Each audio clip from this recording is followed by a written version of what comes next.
What's going on, everybody? Welcome.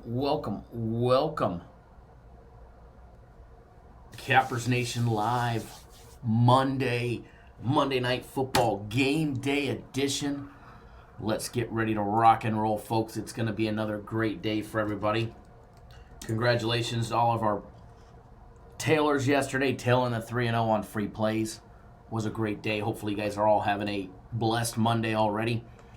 I see we got a little house growing of the Cappers Nation family. Matt Chido in the house. Mr. Jermaine Reed. Hamilcar, what's going on? Mr. Greg Engel. Mark Blevins. Tito in the house. Brian. Tom. Yo, the man, the myth, the legend. What's going on, everybody? Jeff tuning in up in Canada. Gave me a pre-head text message asking to go easy on his Steelers last night. Or today. Go easy on his Steelers today over last night. Mr. Watson, absolutely good morning or good afternoon to you. Hockey 2-0 easy money yesterday. Absolutely it was. And I think the hockey package has got a nice 3-0 coming today. Nick Rez, good morning or good afternoon. Beautiful 9/18 here in Las Vegas. And it's going to be a nice, cool, crisp in the 50s today with the sun out. It's golfing weather today, folks, and unfortunately we're here. Joe, good morning. But hey, it's never unfortunate when I get to spend my time with you guys because I actually thoroughly enjoy doing the live shows. Keith Davis, good morning. Keith says props are unbelievable, brother. Thank you. Yeah, props were easy money yesterday. The only one that actually gave us a sweat was the Carson Wentz over 1.5 TDs. That was the only one that made us wait to cash. Out of the 5 props we put out yesterday, 5-0. Kathy and Gary, good morning. Good morning, everybody. I don't know about you guys, but definitely ready to have another great day, another great week. Going to do a full recap of everything that we did yesterday, which was some great things. Sometimes it takes a little luck, but then again, sometimes you get a little unlucky on other ones. Seattle, the Eagles, kind of washed themselves out. Although the Eagles gave to cover that one for a premium play. That was a good one. Frankie Diamond, good morning. Absolutely, Brian. It was only a matter of time before the NHL got rolling and got back to doing what it does. And that's sweeping the board and winning. They're on NHL's on a nice little 3-0, 1-1. That's 4-1. 6-2, 8-2 run in the NHL the last 4 days. Not bad. 8-2 run. It's a good start. Michael Jenkins, good morning. Thank you, Michael. Whenever you're ready, we will always be here. Joe, you live bet Buffalo 3 times last night. That was a good one. Big D Mall sent me a message that he got Buffalo at plus 250 live when they were on the pit 32 down. That was amazing. Anthony, good morning. Cameron, good morning. Joe, you got it plus 275. That is absolutely awesome. I will tell you this, though. Pittsburgh, the Steelers, in my opinion, where they went wrong last night, which I'm glad they went wrong last night, is they needed to run the ball more. They didn't run the ball much at all. It's not like they were playing from behind to the point where they couldn't afford time to run the ball.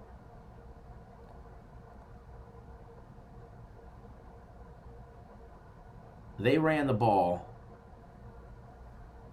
a whopping 15 times yesterday.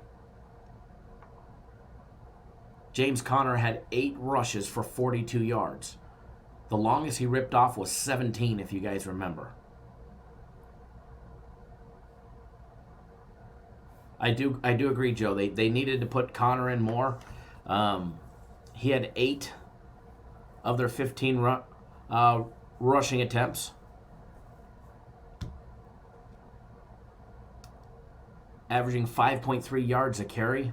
And when he did have the ball, he didn't look hurt. With that big 17-yarder that he ripped. I mean, I'm glad they didn't. I mean, we had the Bills, so I'm glad they didn't. But I do think that they probably could have, should have, and would have won that game, or at least tied the game, had they actually ran the ball. Had they actually ran the ball, I think they would have been a lot more effective. That was Coach Tomlin's mistake right there. He put the ball in the hands of Devlin Hodges. He put the game in his hands. Sacked 4 times, intercepted 4 times, fumbled it once. Yeah, Greg, bowl package was great. Bowl package is already good. And we'll go over that. You'll end up getting, anybody that does it today, you'll get that NCAA championship game because I got that extended. So you'll get that NCAA championship game free, which is a $100 game. You'll get 3 days of props. You'll get 3 days of props. You'll get 2 days of soccer. And you'll also get FC's next Max Fight Pick next Saturday free.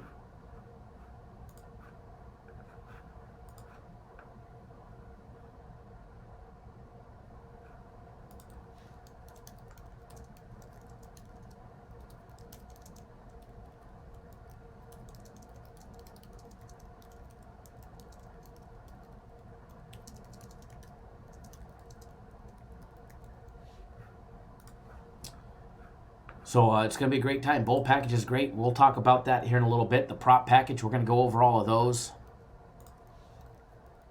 Props were insanely good yesterday.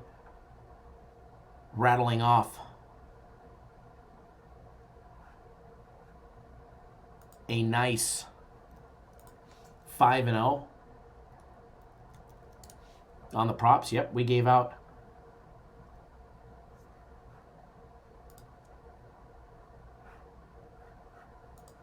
five props yesterday. Morning, Don Doe. Good morning. Cameron Haynes, you like Delaware minus 20? Be careful. That team they played beat them last year. They upset them last year.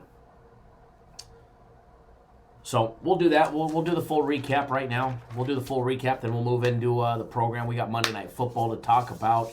We got some college hoops. There's definitely some low dangling fruit out there, and should be easy for you guys to grab. So yesterday, free play. Philadelphia, Washington, over 39. Yep, the Eagles and the Redskins over 39. Not only did they cash the over in the first half, but they cashed the game as well with a total of 64 points. 64 with an over 39. And everybody called us stupid on that one. Well, not everybody, but quite a few people. So that one was a nice, easy blowout victory there. The other free plays we gave you guys a free prop. Right out of our prop bet package. Carson Wentz over 1.5 touchdowns, minus 105. That was a winner.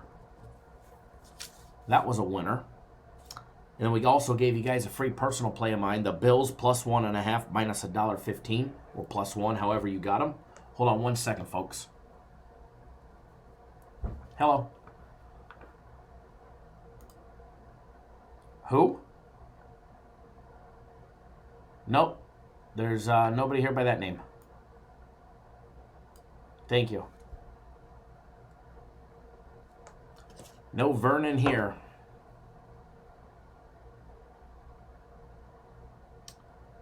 So free plays yesterday. Money, money, money, money, money. Congratulations, everybody.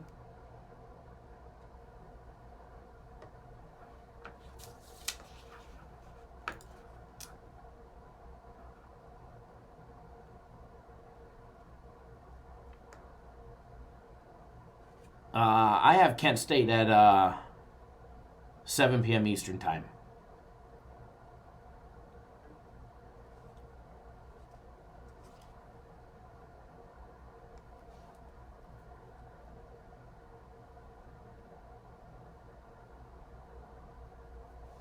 All right, rest of the recap. Premium plays yesterday.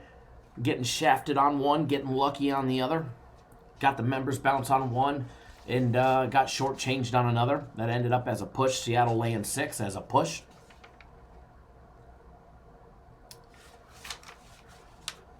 You know, the best place to tell what time the game schedule is by looking at the book, because they'll have the cutoff time for when you need to bet it.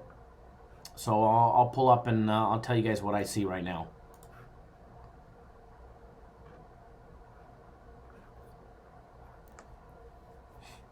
Five Dimes has it at 7 p.m. Eastern time.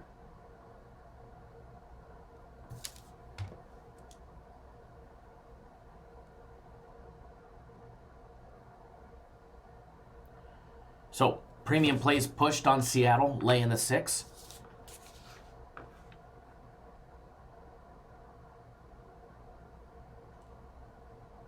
Nevrez KC, good morning. We pushed on Seattle. We hammered home Texas plus the 3, or the Texans plus the 3, who are now 5-0 after coming off a demoralizing loss against the spread and winning outright. We got lucky against the Eagles. We got lucky with the Eagles laying 6. They were winning by 4. Defensive fumble return for a touchdown to end the game as a walk-off to win by 10. But hey, we'll take it. And then we did drop the 76ers in the NBA yesterday. So 2-1-1 on the premium plays. 2-1-1 on premium plays. Could have been better, but then again, could have had the same record or a tad bit worse depending on the outcome. So we'll take 2-1-1 and we'll escape with a little extra money in our pocket. NHL package went 2-0 yesterday. Flyers and the Jets over 6. I think they had 10 goals in that game. That was done in the second period. We also had the Canucks and the Golden Knights over 5.5. That was a winner, with 9 goals put up in that game. Winner, winner, baby. 2-0 for the NHL package. NHL on a nice little 8-2 run the last 4 days, finally getting the NHL. We haven't even touched Kent State yet.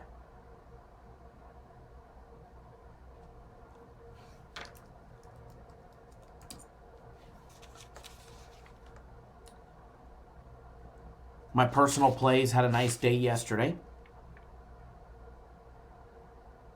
3-1.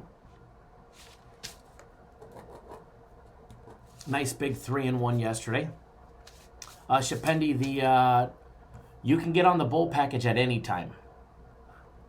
You can get on the bowl package at any time, but if you want that early bird special where you get the championship game free, then you need to do that by tonight at midnight. Tommy, thanks for jumping on board the bowl package. I see you just jumped on board that, Tommy. Thank you, as well as Corey a little bit ago, right before we went live. Thanks for jumping on board, brother. You're going to love that. So yesterday I went 3-1 on my personal plays. I rode with the Broncos one too many times. We hammered them last week against the Texans for a monster win. They burned me this week. I went with them one too many times. The Kansas City defense was just too much for them. Thought they'd be able to put up some numbers and keep it competitive.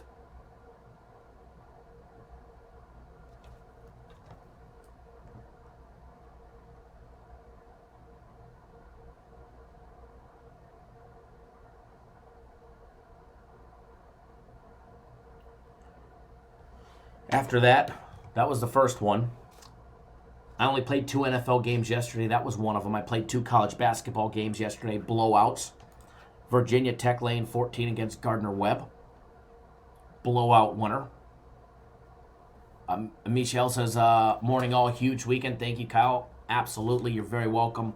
And glad you and everybody else is having had a monster weekend.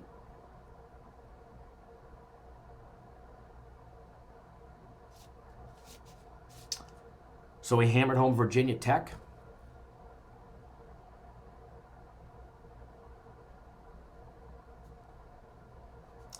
We also hammered home Northern Kentucky laying 7 against Illinois State.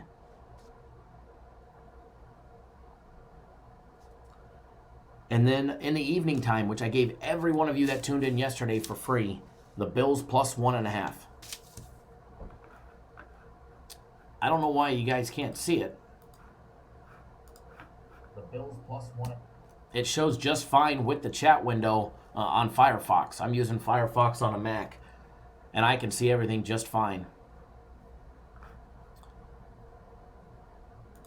You might want to hit, if you can't see, hit your refresh button or try a different browser. So 3-1 on my games yesterday. Prop package went an incredible 5-0, which is what I expect out of the props. We gave out prop 32-21, Carson Wentz over 1.5 touchdowns, minus 105. Gave you guys that for free. That was a winner. That created a trifecta, 3-0 on free plays yesterday for you guys. Eagles over 39.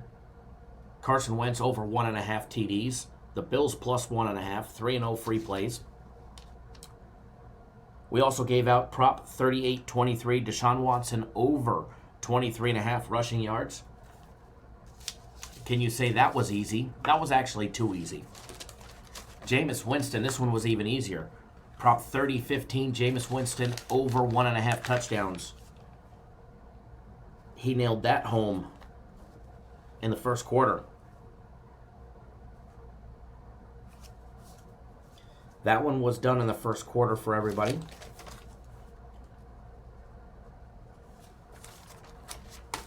Then we actually had 2 individual team totals that we gave out as part of our prop package. Both of them cashing in the first quarter. Seattle first quarter team total over 6.5, minus 115. Winner. Well, the quadfecta, I guess that is true. It's not the trifecta for the guaranteed plays. The max fight pick hit, so it is a quadfecta. We hit them all 4. That is true. Good point there. Good point. So we hit Seattle first quarter team total over 6.5. That was easy. I mean, that was done quick.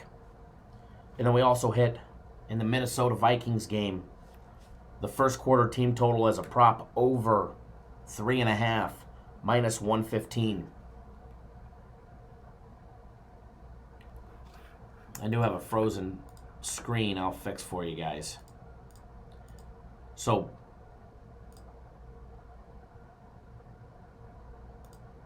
prop sheet 5-0. And out of all the props we gave yesterday, we had a minus 105, minus 125, minus 145, minus 115, and a minus 115. Now, I do know the minus 145, the Jameis Winston prop, that one jumped because we were all hammering it. They got scared on that one.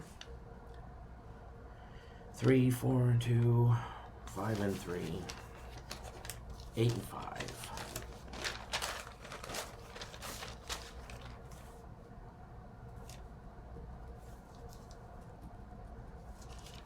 8, 7, 11, and 9.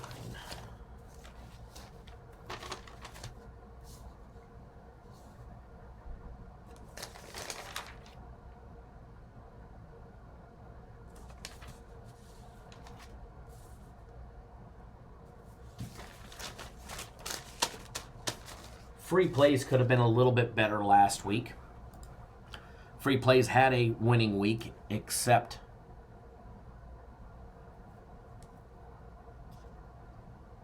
they could have been a lot better. I definitely expected a lot more on free plays last week. So we'll make sure we pick them up this week for you guys.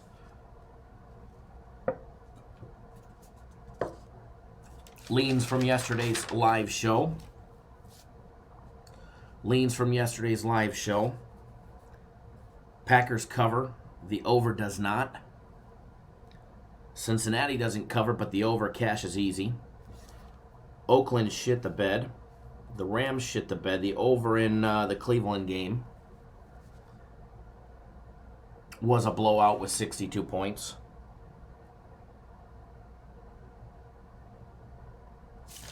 I think that's the first day we had losing on leans from the live show yesterday. Cameron, yeah, we've been cashing out all week. Oh, and how do we forget? How do I forget this one? The biggest game of the Sunday for us. Our guaranteed NFL play. Back in the win column. Back in the win column. A big win column.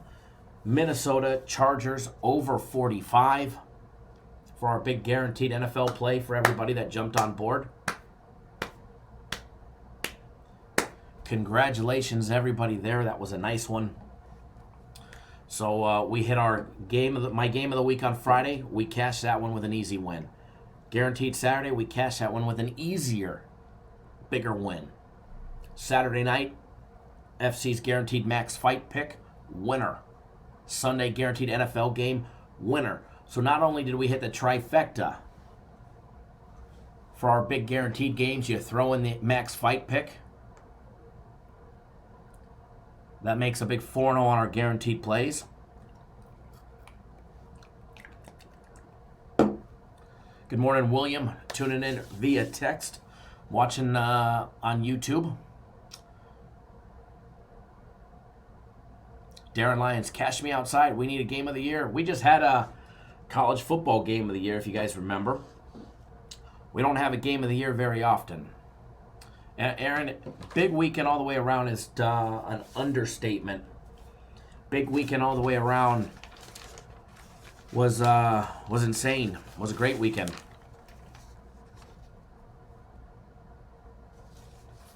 Yeah, Tito, the top fight pick with Max Holloway.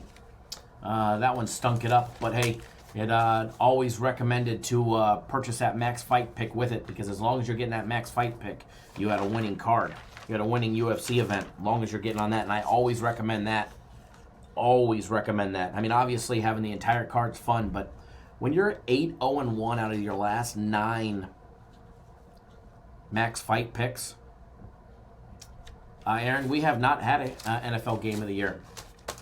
We have one brewing. If I have more information later in the week, I'll let everybody know. But again, we don't always put out a game of the year just to put out a game of the year. There's times where we won't have a game of the year.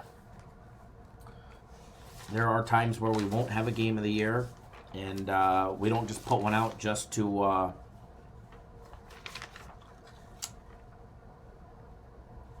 have one. So everybody that signed up on Friday for the 3-day weekend, Friday, Saturday, Sunday, my personal plays led the charge with a 7-3 over the last 3 days, including my game of the week win. Premium plays went 3-0, 1-3, 2-1-1 for a total of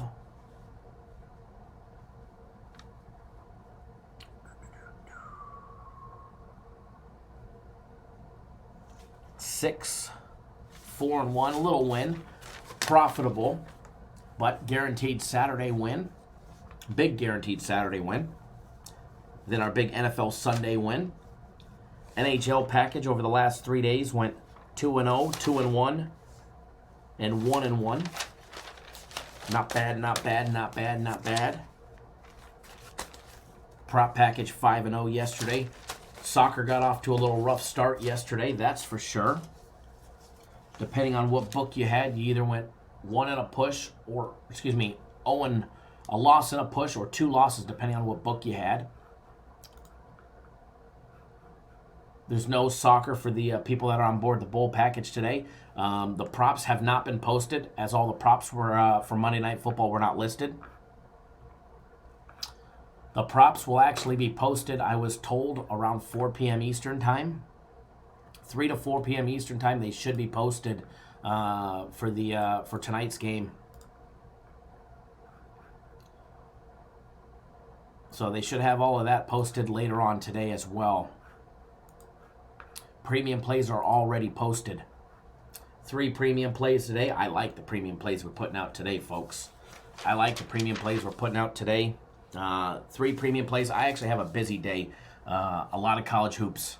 Might be a small card, but I got some dangling fruit, and everybody knows college hoops treats me extremely well. College hoops treats me extremely well.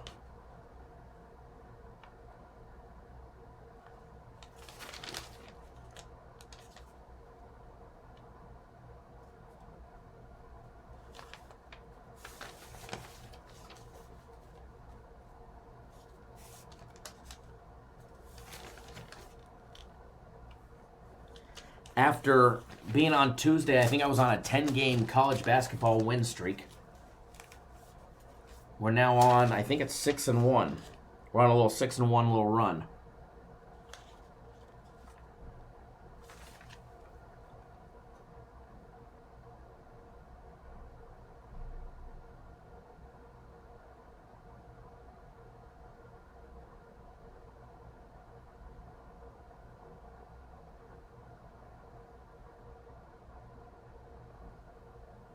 Okay. Let's see. Yesterday, college hoops 2-0. Saturday, 2-1. 4-1 run with Colorado on Friday. 5-1 run. I had West Virginia on Thursday. 6-1 run. 6-1 run on college hoops. Before that, we were 10-2. So overall, 16-3 in my last 19 college basketball personal plays that I've given out. Not including my game of the week. This week was NBA.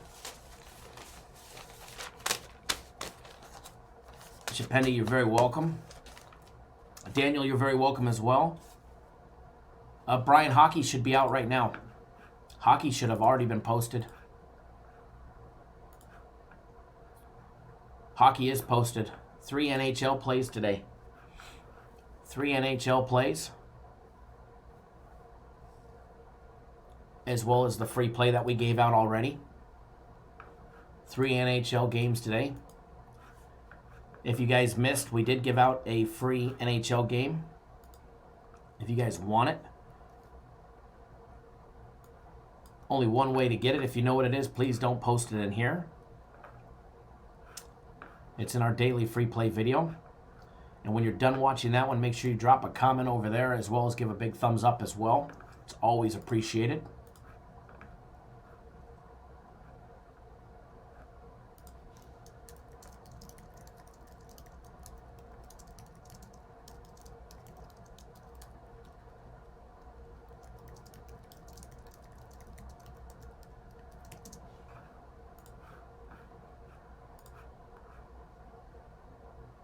I believe so, Brian. It should be. Hopefully, fingers crossed that we'll be delivering a winner with that one. So, on the schedule for today, what we're going to be doing today, we're going to talk Monday Night Football.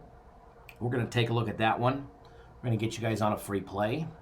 We're also going to talk some college hoops. There is some great college basketball action today. If there wasn't, I wouldn't have 3 college basketball personal plays today. And so 19-3, or 16-3, excuse me, out of the last 19 college hoops games that I've personally put out. You could always jump on board. You can get 3 days of my personal plays or 3 days of premium plays for only $99. DJ 100 Grant says Cowboys baby, easy money. They came to play when they needed it the most. And that little two tight end package that they run, that's a deadly combo right there. That is a deadly combo.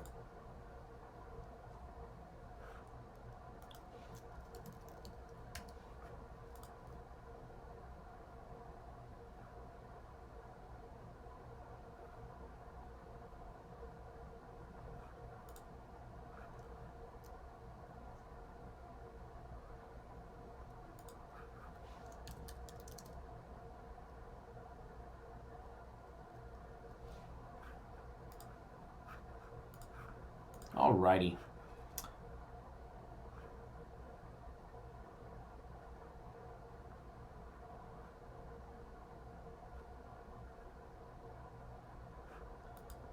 Antonio Brown. Antonio Brown. You guys ever follow him on Twitter at AB84? This guy, and I like him as a player, I really do. He's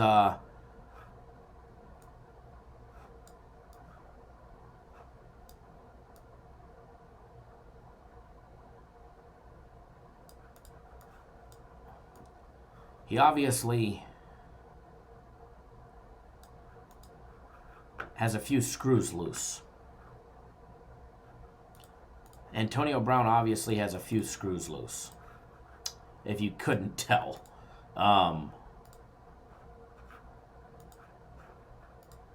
Hold on one second. I'm trying to...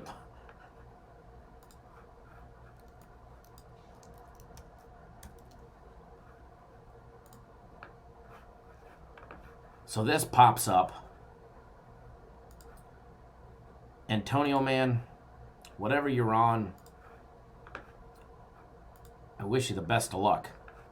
Anybody make what this one means? Poor Antonio.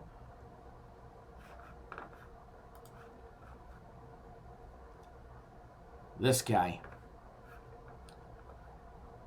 And then there's this one. I hope he gets the help that he needs, because let me show that hit from Mercer really messed him up. Yeah.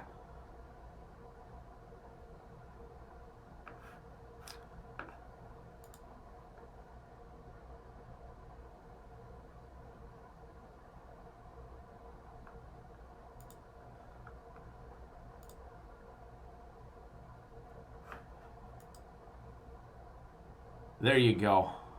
Don't wish me luck, wish me blessings.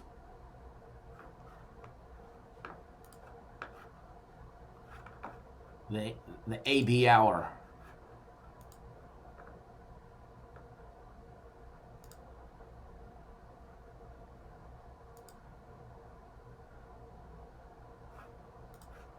The A...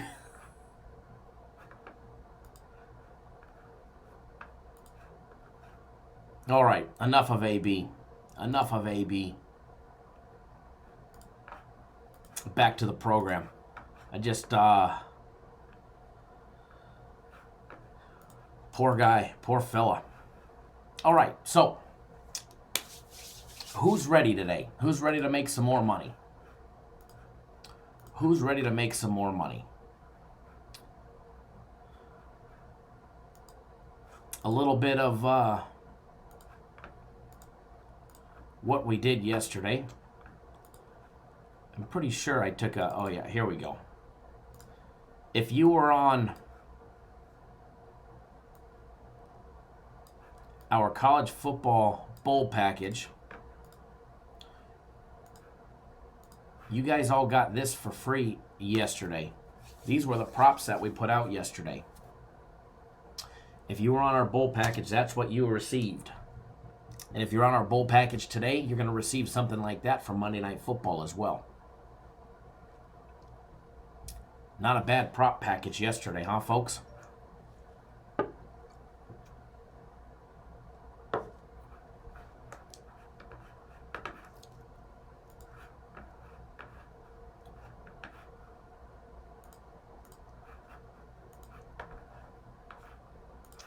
All right.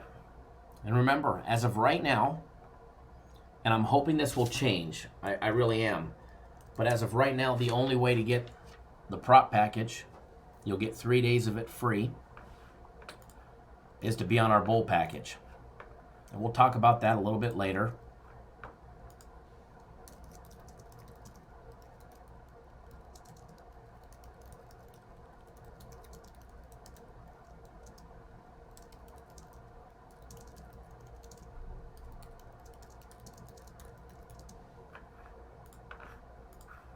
Alrighty, so it's time for some college hoops.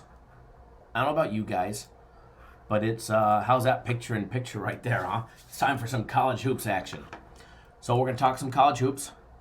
Stackwop, what's going on, buddy? Glad you,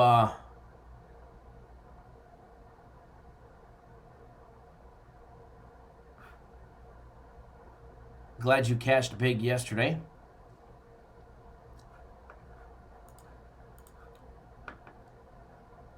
On the guaranteed NFL Sunday play. Glad you jumped on board.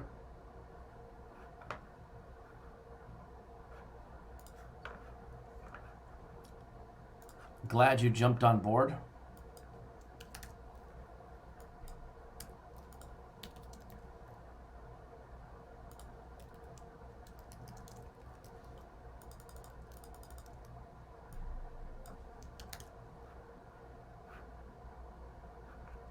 All right, guys, just getting all my good stuff up for Monday's college basketball action. We're definitely going to make it a good time today. Get you guys some quality breakdowns.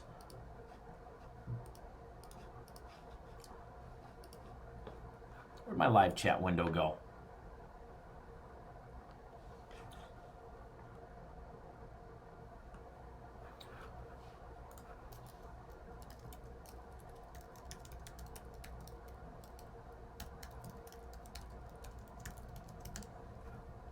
Remember, when you have an offshore account, you always want to make sure you're cashing out.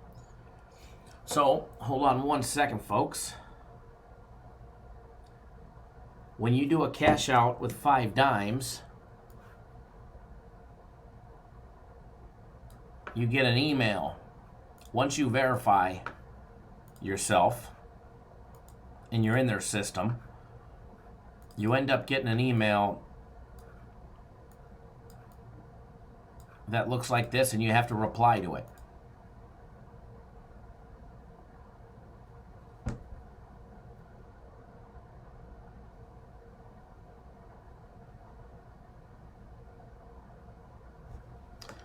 It will look like this, just so everybody knows. And you have to reply to it. So give me 1 second, folks, while I reply to my Bitcoin payout, because I have my 4th $10,000 payout coming from 5 dimes in the last week. And you just reply 1 with the Bitcoin wallet address, 2 your account number,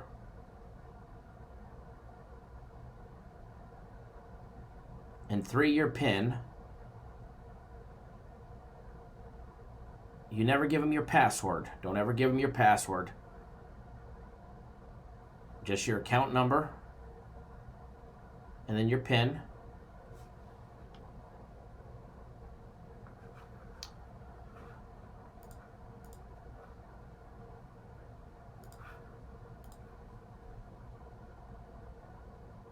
And then what I always do, I always say thank you. Because you know, every time you guys go to pay your book and you drop off that wad of cash, he smiles and he says thank you.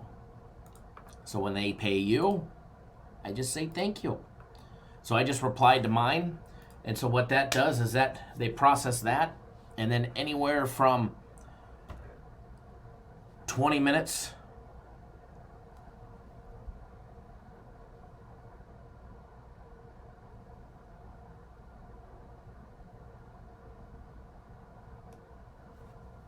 to 4 or 5 hours later, I'll have a cash out. I initiated a cash out last night.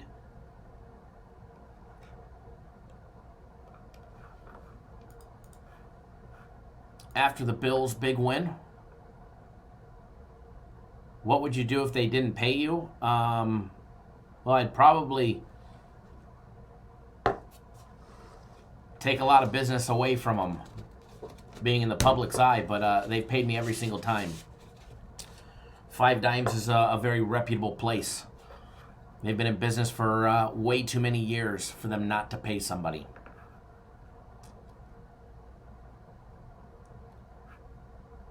Well, Jeremy, that's probably why you're not paying Kong, right? Shapendi, I do Bitcoin. I do all of my transactions with them in Bitcoin. I'm a Bitcoin exclusive customer. That means you get cash outs within 24 to 48 hours, but it's usually a lot faster than that. I initiated a cash out last night.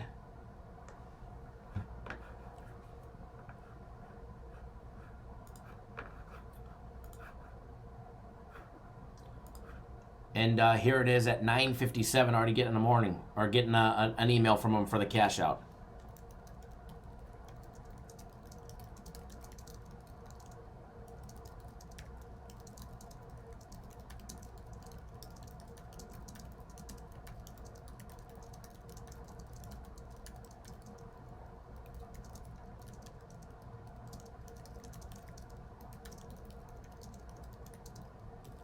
Hold on one second, guys.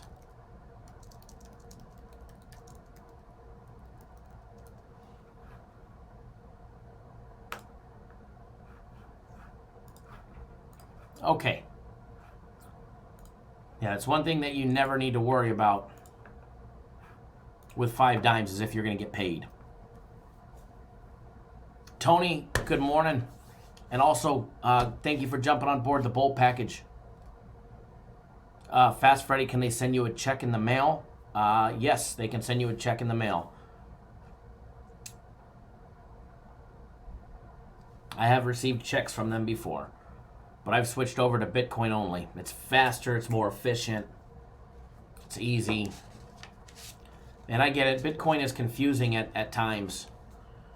Bitcoin is confusing at times.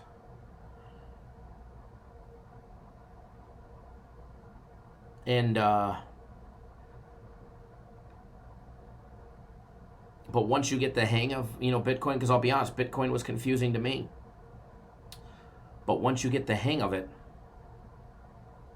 it's actually relatively easy.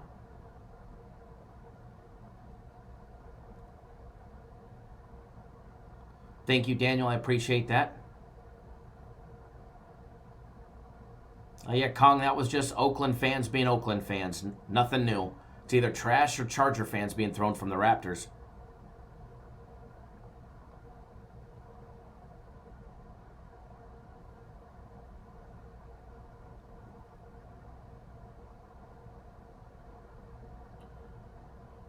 I have the money sent to, the Bitcoin sent to a Coinbase wallet. And from there, I either keep it or sell it and convert it into trash.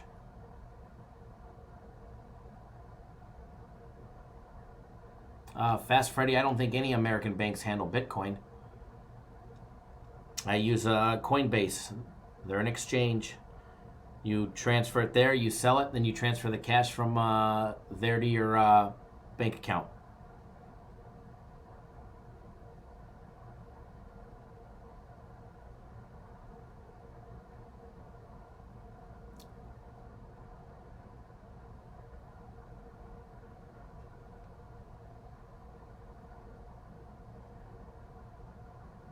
All right, guys, what we're going to do, got all my stuff up for college hoops. Yes, we will touch the Kent State game for you guys. We will do that later. We're going to touch some other games for you guys. Evansville, Jacksonville State. The late night chaser, Loyola Marymount, UC Davis.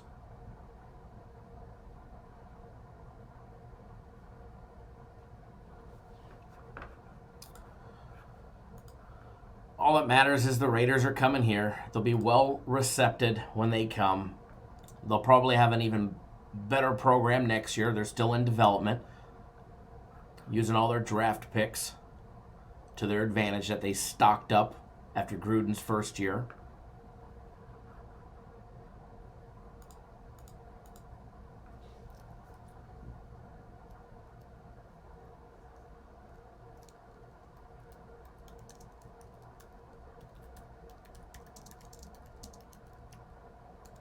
All right, guys. Nah, they're not going to get in trouble gambling on the games. They know they can't. They know they're not allowed to gamble on football. It's very, very well documented who's who.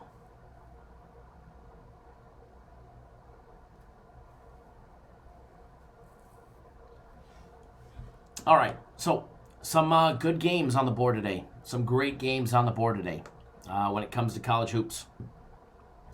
When it comes to college hoops, there's some great games on the board. And then we're going to talk about Monday Night Football.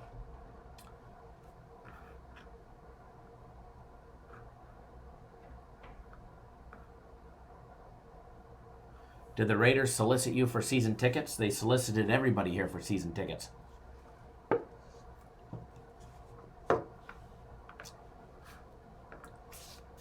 I work Sundays, so I didn't buy them. I work Sundays, so it did not give me any benefit to buying them.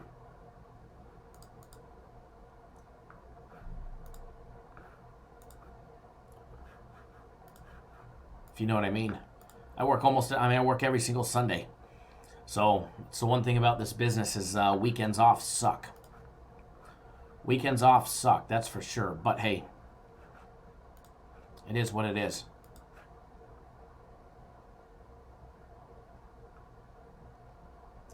I don't think any minus 500 is a good bet. 500 to win 100. No, Brian, I work every Sunday. I'll go to games. I'll go to some games that I can. But, I mean, I work every Sunday. So, having the opportunity to be able to leave work is slim to none. Unless you guys want me to stop doing the shows on Sunday and I can go to more games. Darren, it's a horrible bet no matter how big your bankroll is. I'm not going to lay 5 to 1 or 1 to 5, excuse me. I mean, if we shit can the Sunday shows, we can definitely start going to some Raider games next weekend. The new AP Top 25 poll is out. Kansas is up to number 1. Gonzaga moved from 6th to 2nd. Louisville drops to 3rd. Duke moved up to 4th, sitting 9-1.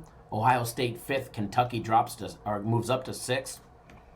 Maryland down to 7. Oregon moves up to 8th in the country.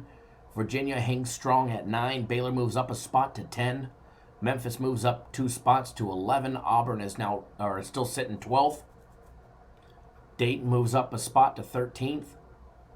Michigan drops all the way down to the number 14 spot, and Michigan State moves up a spot to 15. Arizona drops a spot to 16 after their loss to Gonzaga. Butler moves up a spot to 17. Villanova up 2 to 18. Florida State makes a 2-point jump to 19th. San Diego State moves from 25th to 20th, leading the Mountain West with their 10-0 record so far.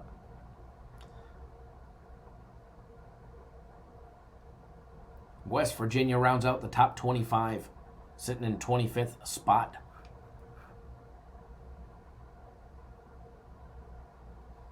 The Big 12's got 2 in the top 10 with Baylor number 1, Kansas. Does the company give me vacation pay? Yes, they take care of me very, very well.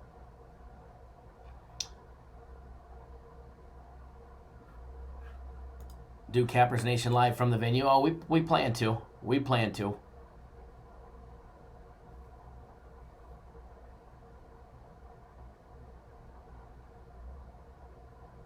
And absolutely, Chido, I could definitely watch the games from here. Wait till you see what we're doing next. This little backdrop thingy mabop or whatever you want to call it. And the old set is actually getting redone. Now, they told me summertime before it's completed. I told them what I wanted. I showed them pictures. I want a little bit of this. I want this mixed with that. With new sound equipment, everything. Full-on production. It's going to be pretty cool. It's going to be pretty cool what we're going to be doing. And that, I'm hoping, they said summer. I was like, well, let's meet in the middle. Give it to me before March Madness. That's not going to happen, though, unfortunately. So I'm hoping before the NBA Finals, I'll have it wrapped up and ready to roll.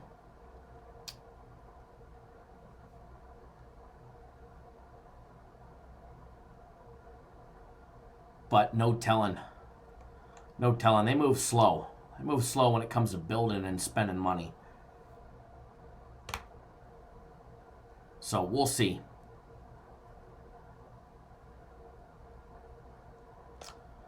All right, guys, let's talk some college hoops. Donuts are still here on the weekend. Donuts, as you can tell, I'm gaining weight again.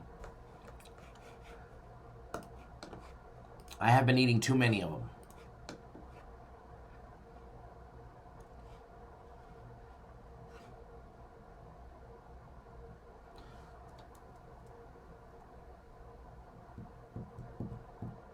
I don't know if I'm going to be giving a prop bet away here in the live show. We will have props as part of our prop package. That's available to everybody on our bowl package exclusively, at least for right now. Hopefully we can get them to change that in the next couple days. But I don't know if we'll have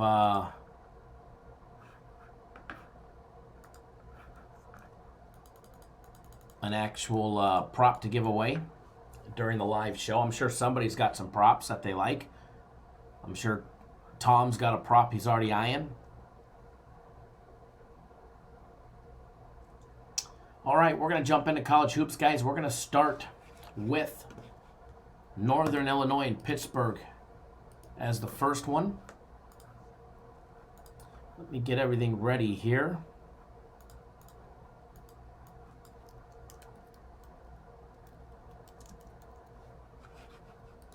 Taking a look at the lines on this one.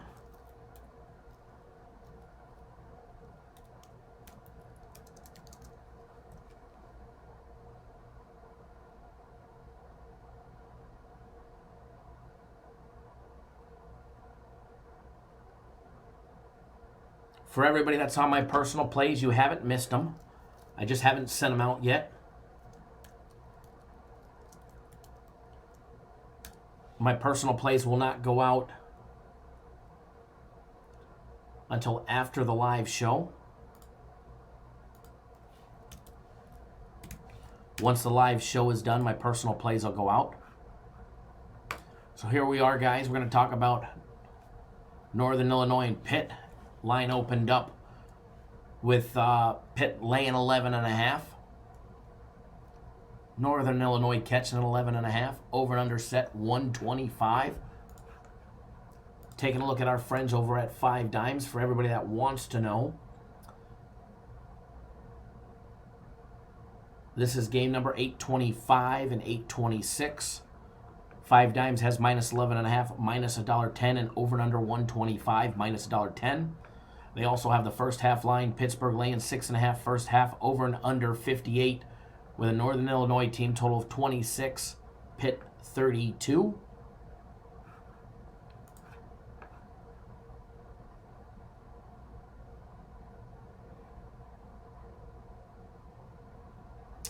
John, your guy, not everybody can do prop bets. Well, actually, you are incorrect there, Big John. Everybody can do prop bets. If your guy doesn't take them, well, then go find somebody that does. All you have to do is click on the link I just posted, go to 5 Dimes, open up an account, take some of that money you've been making, throw it in a 5 Dimes account, and then everybody can bet props. So just because your local guy doesn't take props, it shouldn't limit you. It shouldn't limit you. It should not limit you. Everybody can bet props. It's just, how hard do you want to make that money? Chase, what's going on, brother? Glad you could join us. I appreciate that. Welcome, Chase. Hope you have a great day as well. All right, guys, we're going to jump into it. Let's take a look at Northern Illinois first, guys. The Huskies. Mark Montgomery, he's got his team. They are struggling. They're on a 2-game losing streak. Not only did they lose to St. Mary's 61-49, but Saturday, guys, a week ago Saturday, they've actually had plenty of time off. They lost to UC Davis. They're on a 2-game losing streak, 2 games on the road. And you know what? They've got 2 more road games. They get Pittsburgh today. They get Chicago State on Thursday before they'll come home against Green Bay on Saturday. They opened up the season with 2 losses to Northern Illinois, losing 64-54. They lost to Iowa State 70-52 before they rattled off 6 straight wins, beating Coppin State, Rockford, Longwood, Western Illinois, SIU, Edwardsville, Oakland before they ran into St. Mary's.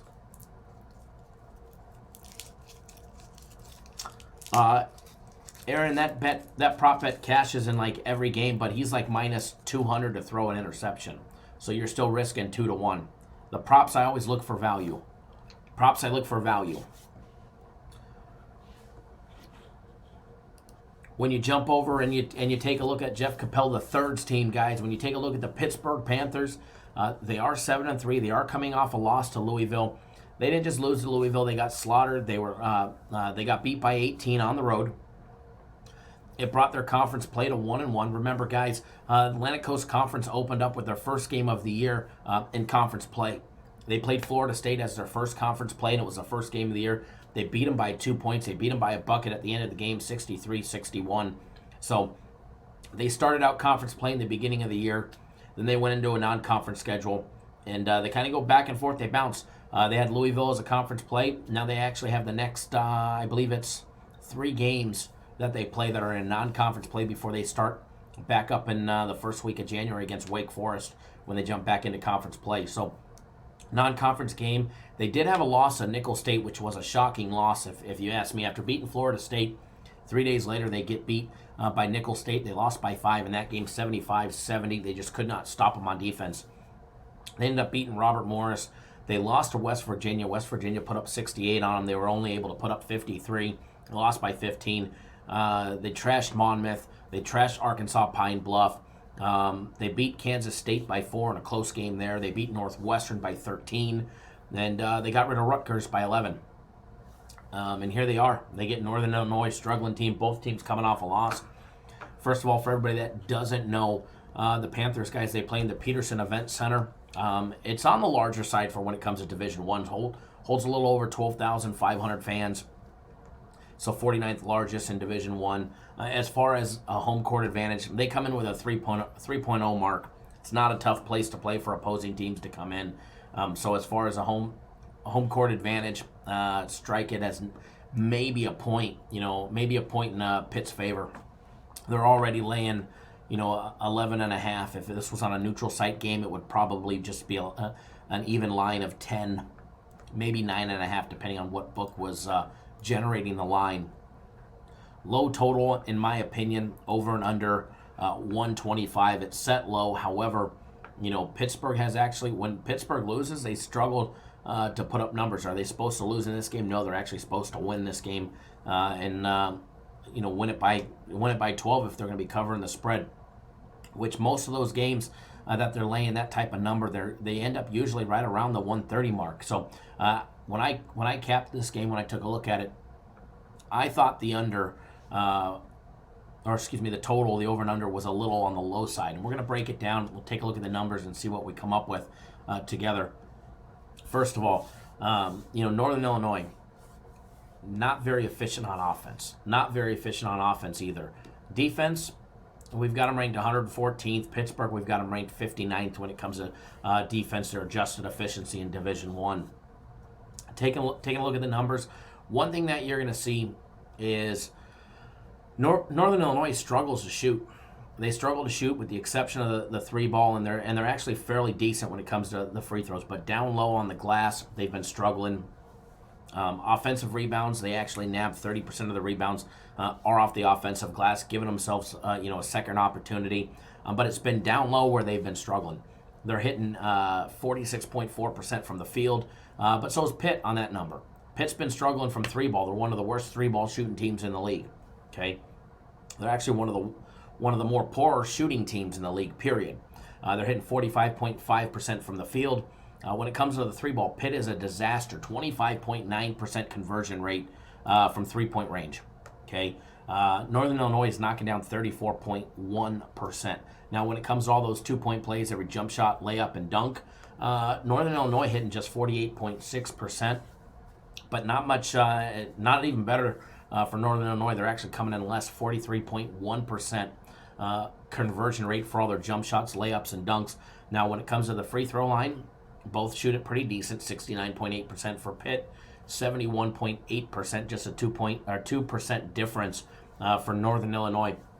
When it comes to turnovers, both are turning over the ball. Both are a very slow-paced team. That's why you see a low total of 125 in this game.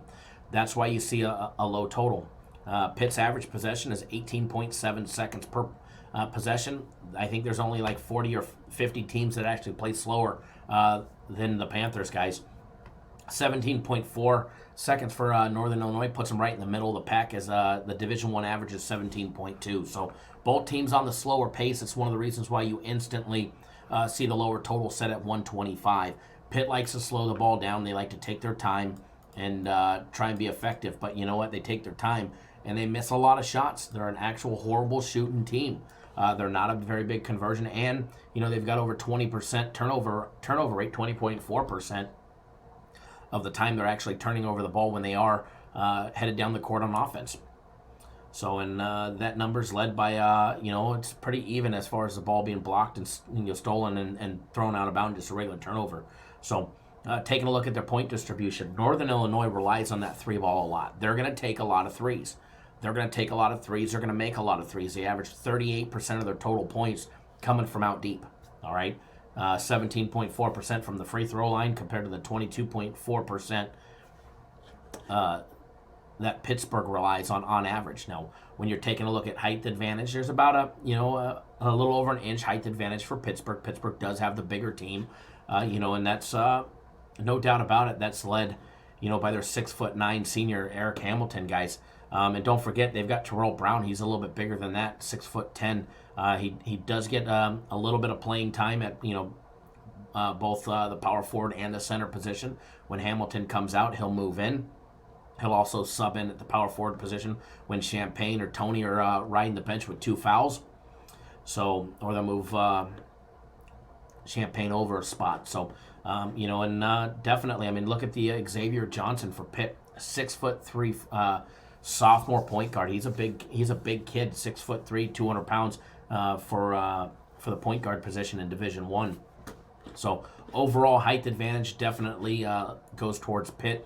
Now when you take a look at the 2 foul participation, both run the same numbers, guys. Roughly 19.2% for Pitt, 20.3%. For everybody that doesn't know what that number is and what that means and how that relates to you guys and to us as bettors, especially total bettors, if you're betting the over or the under, that number can definitely help you by understanding that number and knowing that number and having access to that number. And what that means, guys, is let's just say Pittsburgh, all right? This is basically a coaching strategy. Jeff Capel III, he's the head coach of the Panthers, guys. What that number means is he will allow his players to play up to 19.2% of the time once they reach that second foul. Once they hit that second foul in the first half, let's just say it's early. I use 10-minute mark for perfect example, all right? Let's just say Xavier Johnson, the point guard, all right, their sophomore point guard. This kid gets 80% of the playing time, so he doesn't reach 2 fouls very often, all right? But let's just say, Xavier Johnson picks up that second foul at the 10-minute mark of the first half. What that means is Coach, what the heck is the name? No, I'm having a brain for it now. Coach Capel III is going to allow Xavier Johnson to play for roughly 19.2% of the available minutes remaining in the first half. So if he hits that second foul at the 10-minute mark, he's going to get round up for easy math. He's going to say 20%. 20% of 10 minutes, well, it's 2 minutes. So of that remaining 10 minutes, he's going to get 2 minutes of playing time before he's on the bench. And he sits there until either the start of the second half or well into the second half, depending on what his history with his 2 fouls are. So that number is key. All right, that number is key, and I'm going to explain that here in a minute why it's key. When you take a look at Mark Montgomery's team, he's running at 20% right there, same number. So that goes the same way. Lacey James, their 6'9" senior center, guys. He only gets, he gets roughly 69% of the playing time, at the center position. The rest, he's riding the bench. Noah McCarty will come in and move over and resume the center position at the 6'8", 240 senior. What that means, is if Lacey James or Noah McCarty, if they pick up 2 fouls early, they're also going to get roughly 20% of the playing time. It's a coaching strategy that can put a lot more money in your pocket if you know what it means and you know how to add that into your handicapping. Say, for instance, a couple of the big men for Pitt, if they pick up 2 fouls early, so if Eric Hamilton, Tooney, or heck, even Justin Champagne, if they pick up 2 fouls early and they're getting that extra 20% playing time, let's just say the coach allows them to play. Maybe they're in the 40, the 50, or the 60% playing. Teams that don't have deep benches, they usually participate in this more. But if Eric Hamilton and Tooney are out there with 2 fouls, and Northern Illinois is driving down to the basket, do you really think they're going to be swatting at the ball? They're going to be trying to step in front, take a charge, and try and pass one off as a charge when it was just a blocking foul? No, not a chance. Not a chance.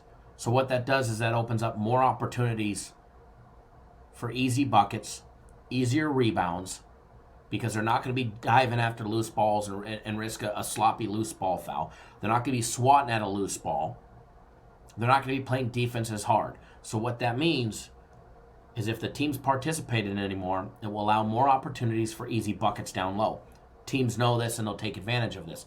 This is one of the number one scouting statistics that come out for opposing teams as a scouting report on their coaching style, their opponent's coaching style. They need to know this and they track it. That's why we track it as well. It definitely helps the total to be pushed over the total as well. So, and as well as staying under, if a coach does, if they're under the 20% mark, 20% is not a lot. So, anything over 20%, I can definitely see helping the total push over. As far as under the total, anything below right around 15%. That little 5% gap, it could definitely help either direction. So, especially if one of those kids, if Hamilton picks up a third foul while he's in that extra little 20% play time, now he's going to be riding the bench into the 5-6 minute mark in the second half.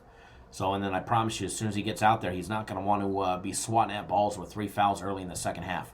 So, big stat to follow, big stat to definitely add into your handicapping statistics, and it's definitely something that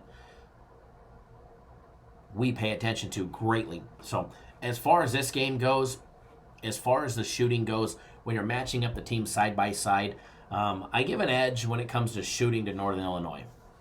When it comes to defense, Pitt's defense, we actually have them ranked 59th, as I was saying.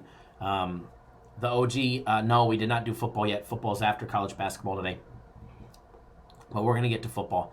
But as far as, giving a lean on this game, I don't have any money on this game. All right, this is not one of the games that I was playing today. But I like the dog here. I think 11.5 points is too much to give up to a Pittsburgh team that struggles to shoot the ball. They can't nail down a 3. They hit 25.9%. They only convert 48.6% of all their 2-point plays. And they hit 69.8% of their free throws that they rely on for 22.4% of their total points. So if they're going to be relying a big part on their free throws and they ain't clipping, they're barely hitting the Division I average. Barely. By a bucket, they're hitting the Division I average. So as far as playing time goes, Northern Illinois will go to the bench for a little over 10% more, 35% to the 25% of bench minutes. Minutes played by bench personnel for Pitt. As far as the Pittsburgh defense, they don't defend the 3 well. They're one of the worst teams in Division I at defending the 3. They defend the 2 ball down low exceptionally well. That they do. But unfortunately for them, Northern Illinois is a 3-ball shooting team, and they can't defend the 3. So Northern Illinois is going to take a lot of 3s. The only way they get blown out is if they go ice cold from the 3-point range. If they go cold from out deep and they're hitting 34% all year long, if they go cold, then they get blown out. But I don't see it happening. They're hitting 34% consistently. They're going to get a lot of open looks. Pitt don't like defending the 3, and they suck at defending the 3 anyway. So as far as this one goes, I think 11.5 is too much to give up. So I do lean towards Northern Illinois plus the 11.5 here. As far as the total goes, I think the total was set a couple points too low. However, 125, knowing that Pitt's going to try and slow down the ball, Northern Illinois is going to take the threes. I think the line may be set perfectly where it's at. So for that, I have nothing on the total, even though I think it came in a little on the low side. Probably should have been 128 in my opinion. But we actually have this game. Where did it go? Our system actually has this one coming in at 122. So our system actually has it coming in a little low. I see it a little bit different. I see the 6-point gap in it myself personally, but I guess we'll see who was more accurate, the human or the computer stats. So as far as this one goes, I do lean towards Northern Illinois plus the 11.5. And yes, our system does have them covering the 11.5 anyway. So, but as far as the total, nothing on the total. Takea Jefferson, good morning or good afternoon. Thank you for tuning in. Thanks for joining us.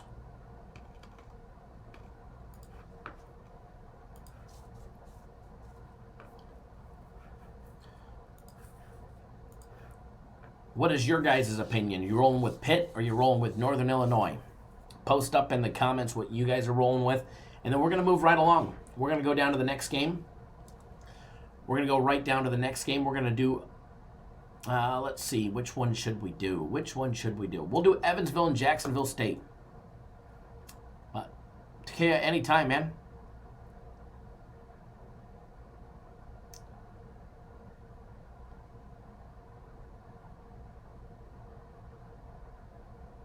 GTD Sunday much?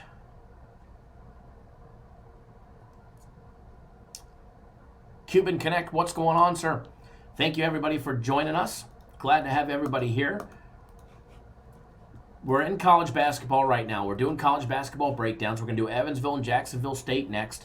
We'll touch Marshall and Morehead State as well. If we have, and definitely 100%, I know you guys like, have all been talking about Kent State and UC Irvine. So we'll touch that as well. If we have time, we'll do Eastern Illinois and Western Illinois, as well as Valparaiso and Charlotte. Those two, if we have time.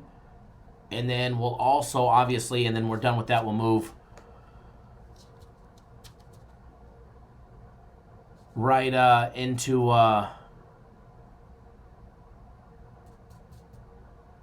Monday Night Football.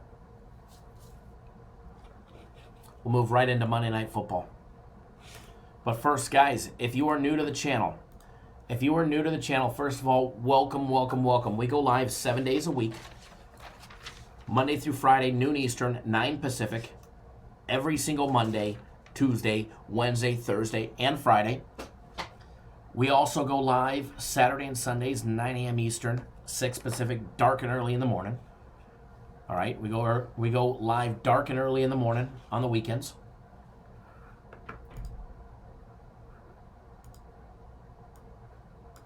So if you're new to the channel, take 1 second out of your time, right down below, hit that subscribe button right now.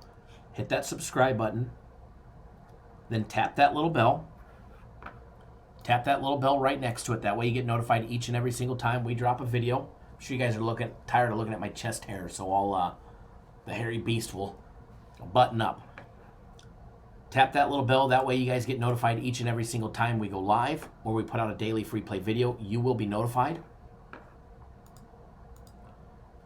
And then when you're done with that, if you haven't already done so, please help us out.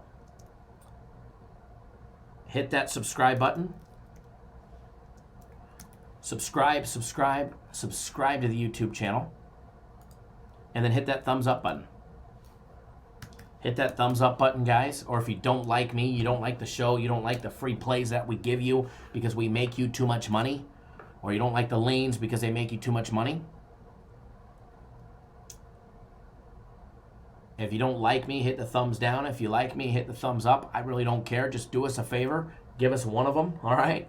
Give us one of them. The user interaction definitely helps us trend on YouTube. Obviously, I prefer the thumbs up, versus the thumbs down. If you got a thumbs down, definitely would appreciate some constructive criticism on why you didn't like it. So to the 5 dickheads that hit the thumbs down, well, thank you. Even though you didn't like it, like the video or me, you still helped us out, so thank you. So even if you are a dickhead, thank you as well. And that's coming from YouTube's #1 asshole. So again, if you haven't already done so, hit that thumbs up button, guys. We definitely appreciate it when you do. If you're on your mobile device, you'll have to actually hit the X and X out of the live chat to do it. We got over 100 people coming and going watching. You guys should have plenty of opportunity to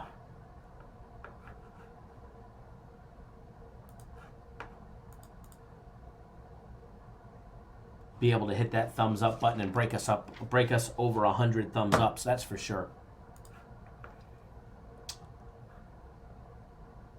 Cuban Connect says Eastern Illinois laying 2. Ryder over an Eastern Elite laying 2. All right, guys, next up, Mercer and UNC Wilmington. Excuse me.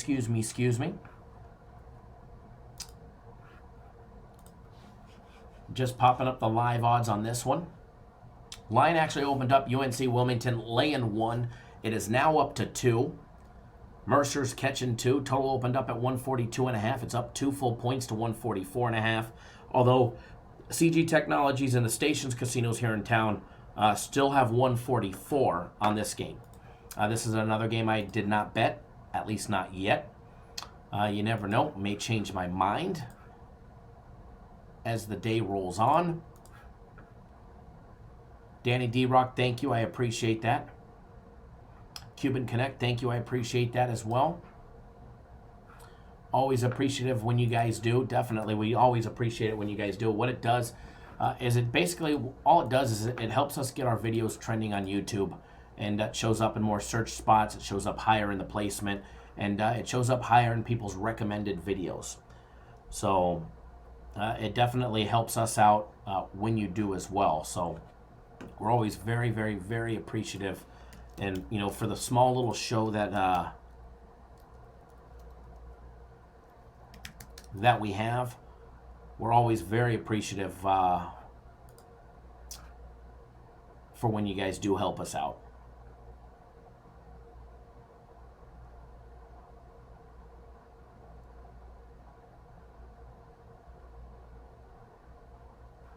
Hold on one second, folks.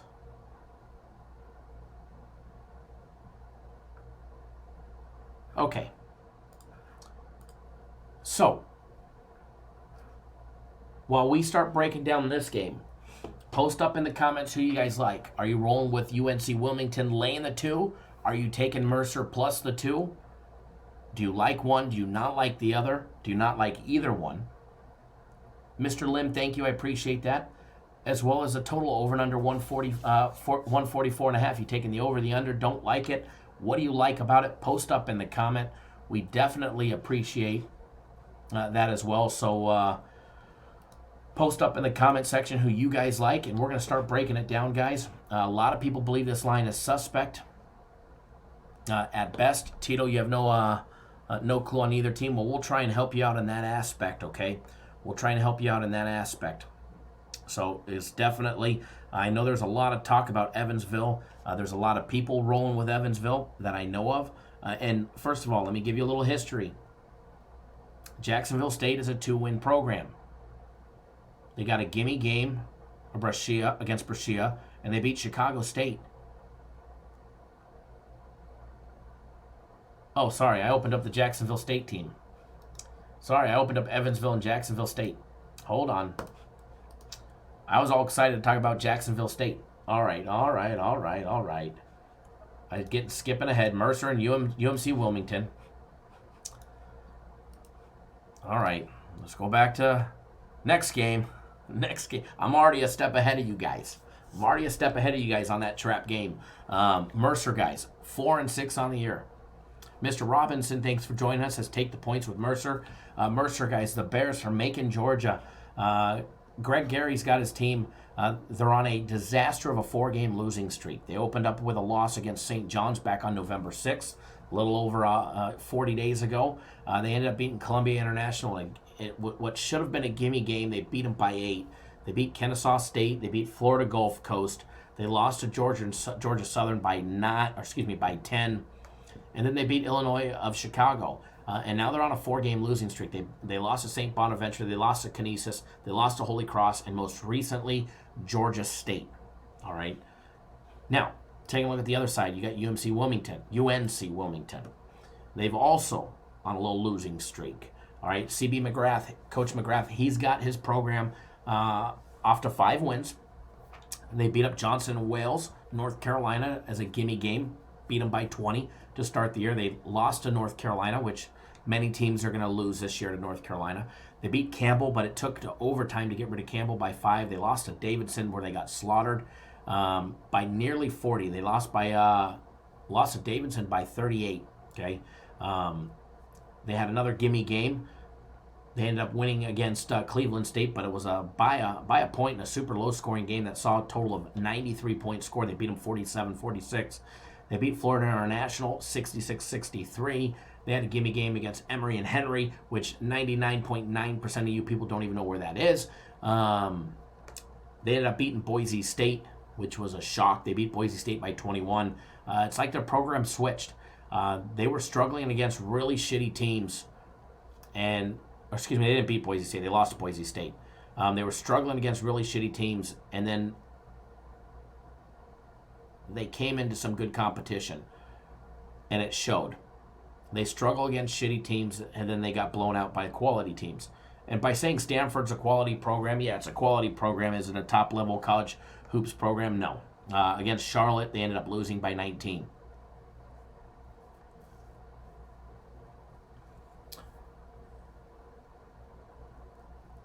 There's no Luka. Luka's out at least 2 weeks with a sprained ankle. So here they are getting Mercer. They're at home. And as far as how do they play at home, well, they've already lost 2 games at home. They lost to North Carolina and Charlotte at home. They also have some home wins as well. 2 of those were gimme. Actually, 3 of those were gimme wins at home as well. Their only real home win was against Campbell, and that took overtime. Yeah, Luka's out if you guys don't know. And so is my Starbucks. Jeremiah Hughes, good morning. Thanks for joining us. Again, everybody, thanks for joining us. As far as these 2 teams, and we're going to roll through this one fast, all right? Both of these teams struggle shooting. There's only one aspect where one is really more potent than the other, and not by much. All right, Mercer shoots the 3-ball better. They hit 36.2%. They've got the 72nd best 3-ball shooting team in Division I out of 356 teams. UNC Wilmington, they're hitting 31%. Everywhere else, both of these teams struggle. They both turn the ball over 21% of the time. They both struggle rebounding the ball. They both struggle shooting the ball. All right? Both rely on the 3-point for over 30% of their points. Wilmington sucks at shooting the 3-ball. All right? As far as bench personnel, both will go to the bench. Mercer will not participate in the pick up 2 fouls. In that category, Coach Greg Gary, you're coming off the court and you're going to sit on the bench. Coach McGrath for UNC Wilmington, he will allow his players to play up to 32% of available minutes. With that 2 foul, they pick up that 3rd. They're going to be riding the bench for a long time. That's why they go to the bench for over 38.4% of the minutes played. Danny D-Rock, this is starting to sound as a no play. You're pretty close on that one. Obviously, I have a very tough time putting my money on 2 shitty programs, on either one of a shitty program. When you get 2 shitty programs playing against each other, obviously you got to take a look at their defense to see if it could potentially be an overplay, and their pace of play. Both move the ball efficiently. They're right around, Division I average for, pace of play is 17.2 seconds per possession before you get a shot off. Both teams are playing in at 16.9 seconds per possession. So they're both above the Division I pace. Okay. However, the UNC Wilmington defense is holding teams to 18.2. Their defense is holding teams to a slower possession. Both teams' defense is absolutely horrendously bad. Right? Horrendously bad. When you take a look at some other games, and this game has a total of 144.5. You got to take a look at some of their other games. I see this one being a hard one to hit when it comes to 144. I do. Unless it's a close game, it possibly goes to overtime. then I could potentially see it being a close game. Take a look at their game where they lost to Cleveland State. They lost by 1. It was a 47-46 game.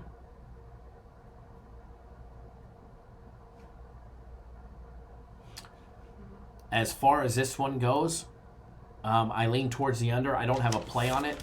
I have a very hard time, even though I like the under, the reason why I won't bet it, you have two shitty teams. One in Mercer who can shoot the ball, a 3-ball. The other one can't defend the ball. Both teams can't defend the ball. If they actually have a decent game and it goes back and forth, up and down, their pace of play is on average. They're not in the 18-second bracket as far as pace of play goes. So it could potentially go into the 140s, and it's not worth me risking any money for it to potentially be in the 140s, and hope it stays under 144.5. So I lean towards, the 120-ish, the high 120s, low 130s, kind of like what Danny D-Rock just posted, 68-63 type of final score. Even our system has it under 144.5. Our system has it at 143. But as far as this one goes,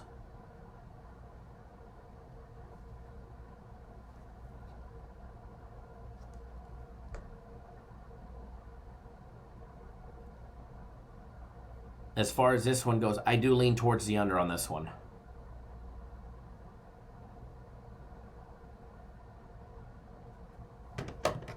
So, but again, I don't have any money on this one, and it would be hard for me to want to bet it.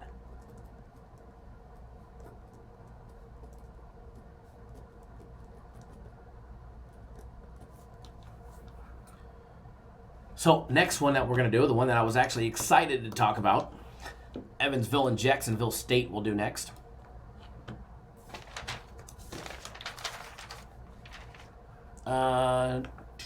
Jeremiah Hughes, hey Kyle, how much of the college basketball board do you bet a day? Not much.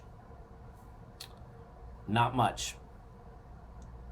I will be putting out 4 plays to my clients today. 3 are college basketball, 1's a football play. Premium plays have 3 plays.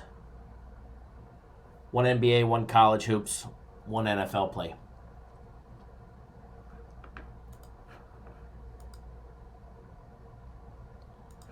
That's what, but no, yesterday I had two college basketball plays yesterday. Virginia Tech and Northern Kentucky 2-0. And we're on a nice little 6-1 run, and what is it? What do we say, 16-3 the last 19 college hoops games? Not a bad start. Not a bad start if you ask me.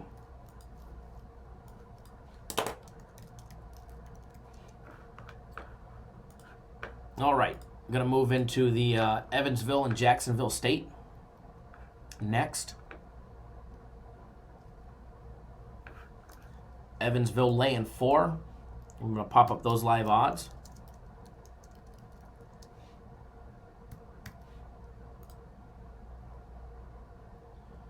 Total on this one, hovering at over and under 138.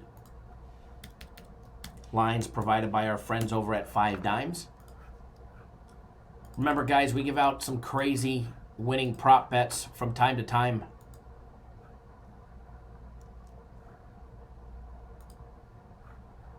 As well as some soccer and some other good stuff that you generally can only bet at 5 Dimes. So if you guys want to be able to take advantage of that, here's a link to them. Go give them some love. Let them know that you came from here by clicking on that link. They are a paid sponsor of ours. Hopefully they will be renewing. I should know before the end of the weekend if they're going to be renewing for another 6 months with us. Hopefully. The reason why it's great having a sponsor, a paid sponsor like 5 Dimes. Don't mind me, I'm putting a cough drop in. Throat is 3-hour live shows Friday, Saturday, Sunday killed me. Killed my throat. The reason why it's beneficial for you guys, for us to retain 5 Dimes as a sponsor. The bigger we build the show, the more people sponsors we will bring in is they come in, they pay us, and we give you guys something back. We reinvest that money in the show and give you guys something back. Because 5 Dimes came on board, we give you guys a free UFC fight pick during every single UFC event. Just like we did last Saturday with an easy winner. Just like we did that the Saturday before with the Thug Nasty plus 100 winner.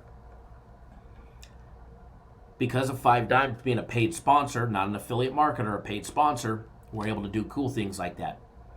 So if you're on the fence about finding a new book that bets the same props that, that has the same props that I give to you guys or same plays, again, go open up a 5 Dimes account, click that link. It's in the description of the video. I just posted it in the comment section of the video.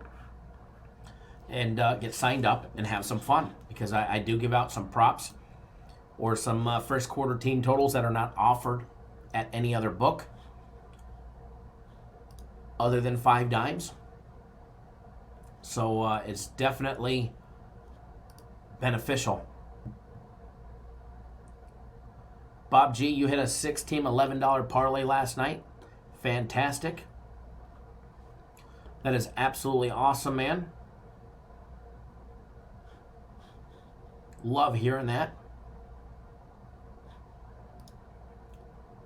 Was that at 5 Dimes? Or through your local bookie? Either way, I love hearing that. It's amazing when I get to hear. I love hearing that. Text messages I got last night. Thanks for the monster week. Got a 5K cash out coming. Things like that are absolutely awesome.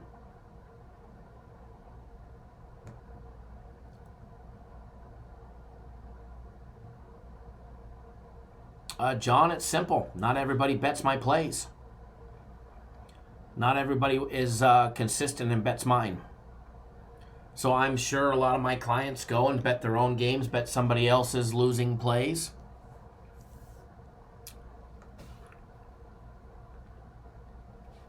Gets in the casino and is stupid and plays blackjack.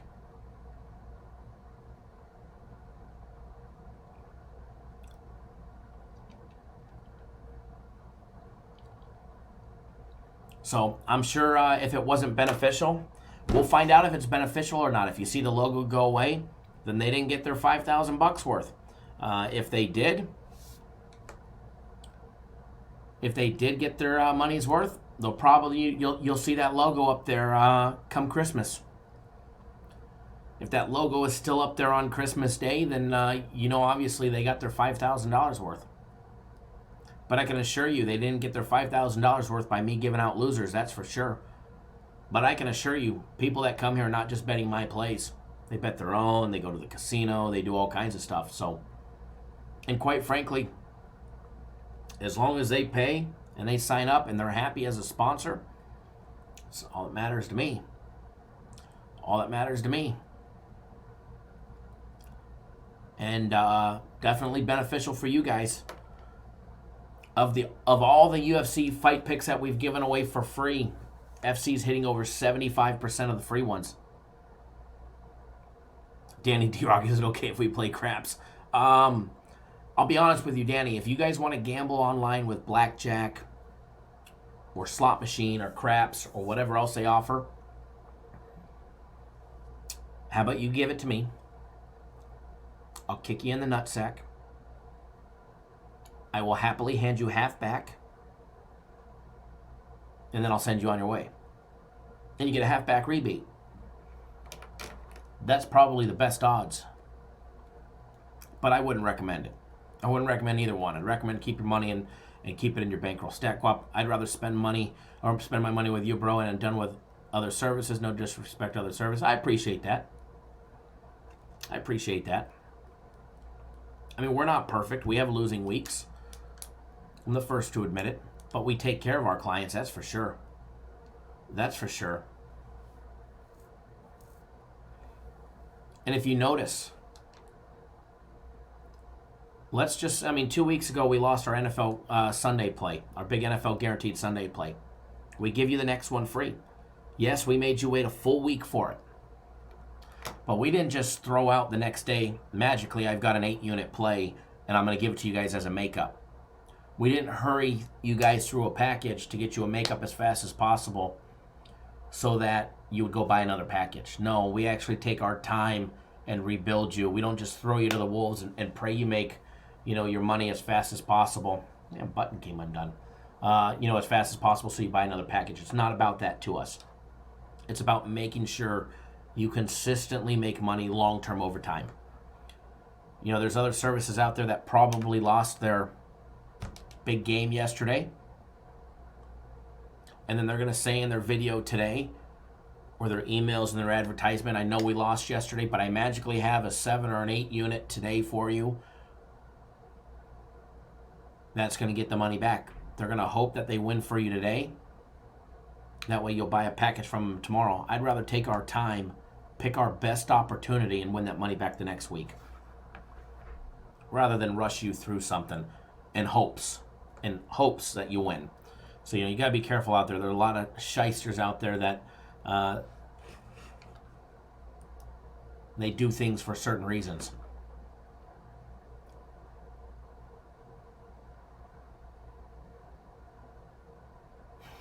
What up, Big D Mall in the house? Stack Guap. There's 3 days, $99. There's the 2 weeks, which is the best deal. And honestly, I thought that was going away last week, and they left it on there. It's 2 weeks of premium plays or my personal plays, either one for $250. It's a little more expensive up front, but that's way better than buying $99 for 3 days. So buying it for the 2 weeks ends up being like $17 a day. So, but definitely a good set of games that we're putting out today. That's for sure. That's for sure.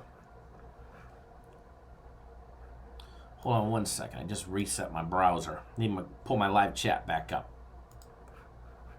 Okay. So let's jump in to the next game. We got a couple more games to do. Then we're going to move right along into Monday Night Football. My throat is absolutely killing me today.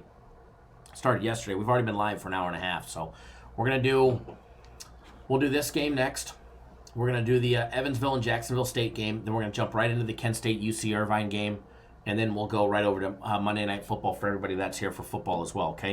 And then we'll get you guys on a free play. We'll break down the game in its entirety, take a look at it, and see if we can't come up with something extra for you guys as well.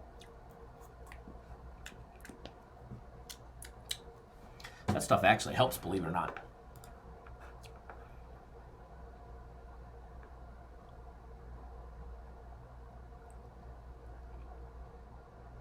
Big D-Mall Santa coming early today. Absolutely. Thomas Ortiz says Colts over. I like it. All right, guys, remember, if you haven't already done so, hit that subscribe button. Subscribe. Literally, take 1 second out of your day, hit that subscribe button. And when you're done with that, do me a big favor. Hit that thumbs up button. All right, hit that thumbs up button. Definitely appreciate it.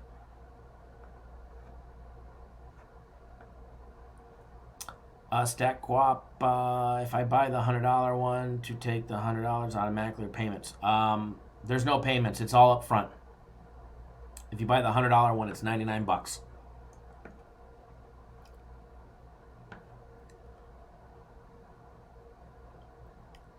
Who did I take for which game?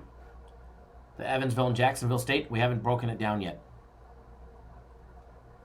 So, guys, make sure you guys hit that subscribe button right now. And then when you're done, do us a favor. Give us that big thumbs up. All right, guys? We always appreciate it. Always appreciate it when you guys do. All right, so moving right along. Evansville, Jacksonville State. Fast Freddy says, Evil basketballers are the aces. No, they are the purple aces. Don't forget, they are Walter McCarty's Purple Aces. All right, they're an 8-win program. They've lost 3 so far on the year to SMU East Carolina, and George Washington. And it was 3 back-to-back-to-back. And 2 of them were a tournament game. And you know what? They should have actually lost 4 in a row. They should have lost to Morgan State, but they squeaked out with a triple overtime win, if you guys remember that, just a couple days before Thanksgiving. They barely squeaked by Morgan State, took triple overtime to get rid of them, and they beat them 115 to 112 in triple OT. They opened up the year with a win over against Ball State. They did beat Kentucky. They upset Kentucky, if you guys remember, 67-64. Indiana Kokomo, they beat Community College. They had wins over Morgan State in triple OT. IUPUI, Western Illinois, Miami of Ohio, and Green Bay most recently on Saturday, just a couple days ago. And when you take a look on the other side, all right, when you take a look at the other side, take a look at Jacksonville State, and then we'll talk about the line, where the total's at and all of that, and how it might benefit or hurt you today, depending on what you're taking, okay? When you're taking a look at the Jacksonville State Gamecocks, guys, Ray Harper, they are a 2-win program. One of them was a gimme game against Mauricio, where they won 125-55, okay? They lost to SMU 74-65. Which is a team that also beat Evansville. They lost to VCU. They got slaughtered by 28. They lost to Purdue by 32. They did beat Chicago State 71-62. But almost everybody beats Chicago State. All right, almost everybody will beat Chicago State, although they do have 4 wins on the season, but only 1 against a real opponent, SIU Edwardsville, who's not real at all anyways. They lost to Chattanooga by 3. They lost to George Mason by 7. Alabama A&M, they went to OT and they lost by 5 in overtime. And most recently, a week ago on Wednesday, so 5 days ago, they lost to Troy 60-55, riding a 4-game losing streak.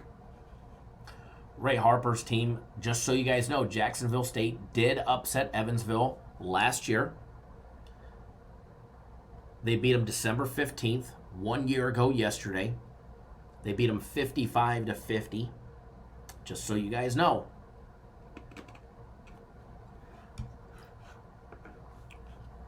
Fast Freddy, do the Purple Aces have the Ford Center? They play at the Ford Center, which is actually a tough place to play, but they're not playing there today. They are not playing at the Ford Center. They're playing at the Matthews Coliseum. All right, they're playing at the Matthews Coliseum, which really has no advantage for Jacksonville State. Small arena, holds 3,500 fans. Comes in with a 3.0 score. 209th in that category. You're going to give a point and a half just for being on your home court, sleeping in your own bed or your dorm. Taking a look at the line on this one, guys. Taking a look at the line on this, where it opened up and where it's at now. Opened up Evansville laying 2. Money came in almost instantly when this line came out. It bumped it straight to 4. Total opened up at 139. It's down to 138 in some spots, 138 in some. 5 Dimes has a total over and under 138.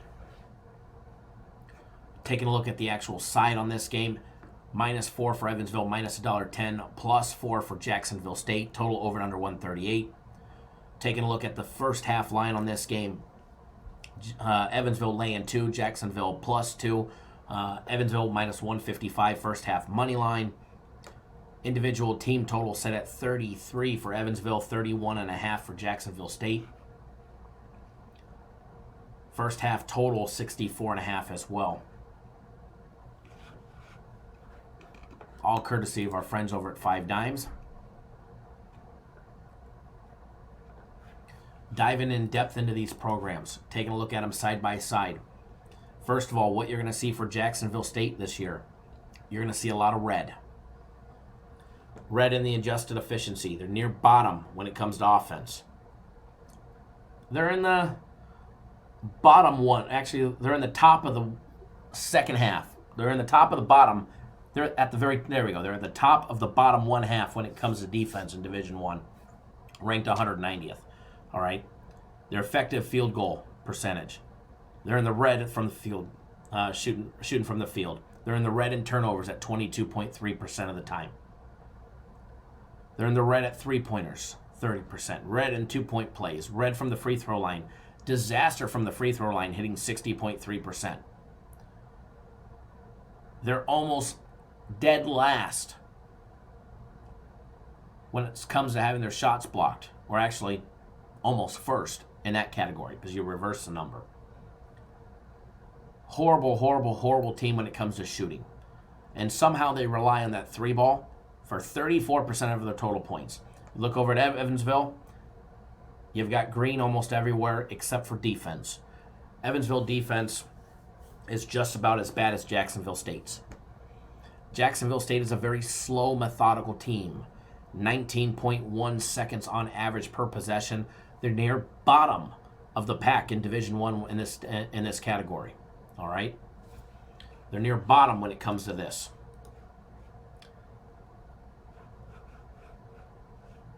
When you're taking a look at tempo, Virginia comes in dead last at 21.7 seconds. That's how slow they are. You can compare them to Virginia. Just 2.5 seconds faster than the super slow Virginia. Danny D-Rock, you're sold on Evansville. Evansville hits 36.8% from out deep, 51.1% from all their two-point plays, 75.7% from the free throw line. Their turnover number is exceptionally low. Where they struggle is offensive rebounds. This game is fishy. This game definitely is fishy. Both go to the bench for over 37%. 37% for Evansville, 41% for Jacksonville State. Both won't play much with two foul participation. Beast Boy, no, we did not touch Monday Night Football. It's coming up after this game. As soon as this breakdown's done, here in just a minute or two, we're going to move to Monday Night Football for everybody. As far as this game goes, as far as the total goes on this one, I do like the under. I do like the under on this one. Okay.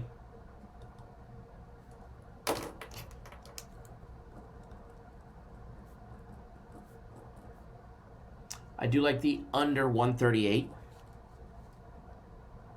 As far as the side, I do lean towards Evansville laying the 4. It is a revenge situation. They've played a couple games on the road. They beat Kentucky on the road. They showed adversity there, and they beat top-ranked Kentucky. They played two other games. They're 3-0 on true road games this year. So Evansville plays great on the road. They showed they could beat a top-ranked team in Kentucky. Obviously, they're the better shooting team, so I do lean towards Evansville. The line seems weird for a reason.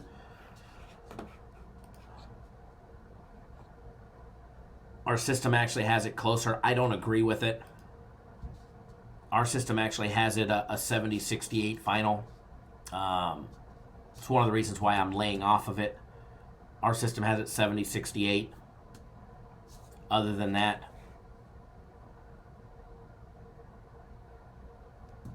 I would be on it. So, but I do lean towards Evansville laying the 4 as well. But as far as where'd my line go? Hold on one second. I would watch the line on this game if you're planning on betting it.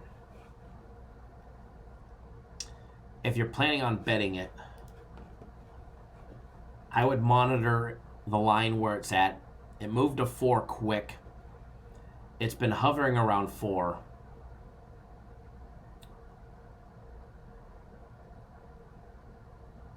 And nearly all the money is on Evansville. 96% of all bets coming in, tickets and money, are all on Evansville. That's the part that's scary when you got 96% on one side. 96% on one side, laying 4 on the road revenge game.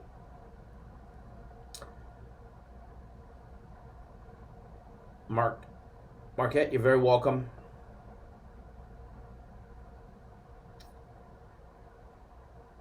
Would I ever consider doing a documentary on sports betting? Are you filming one?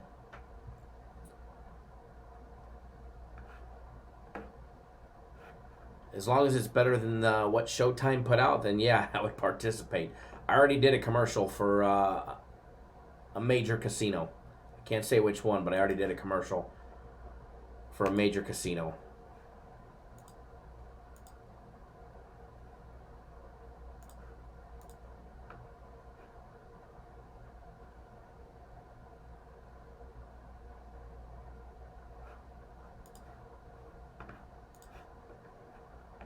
But as far as this one, guys, I do lean towards Evansville laying the 4, as well as the under 138.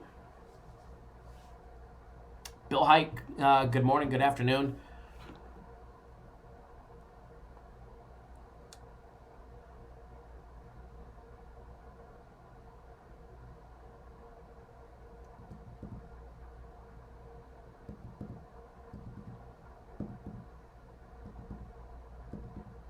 Because Ed, the line hasn't moved at all. It hasn't moved off of 4.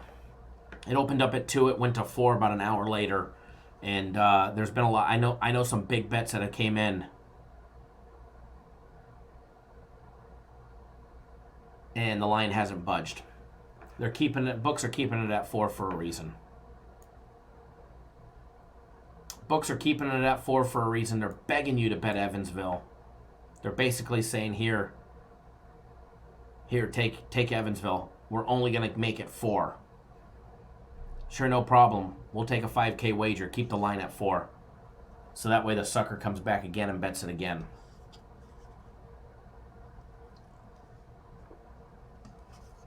No, Danny, I didn't. Unfortunately, we don't have time to touch that one, but I will tell you.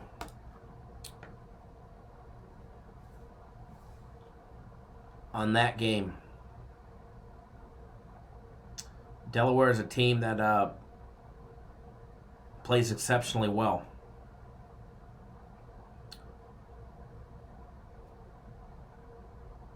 But don't forget, Delaware State upset them last year.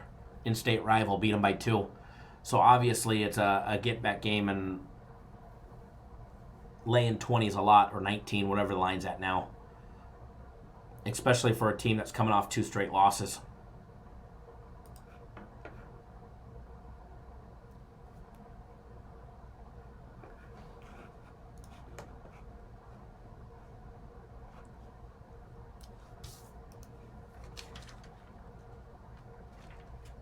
Opened up the year with 9 straight wins. They did lose to Villanova. They lost to George Washington by 10 as well. Quality program. Absolutely.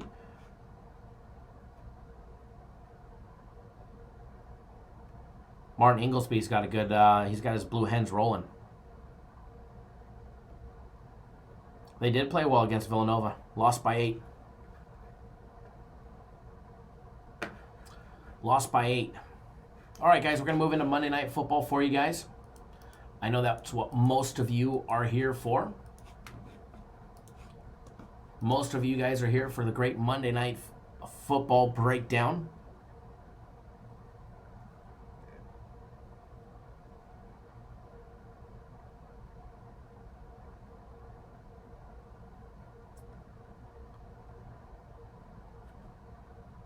Mark Capper says, free money, take it, snag, that is what he fears.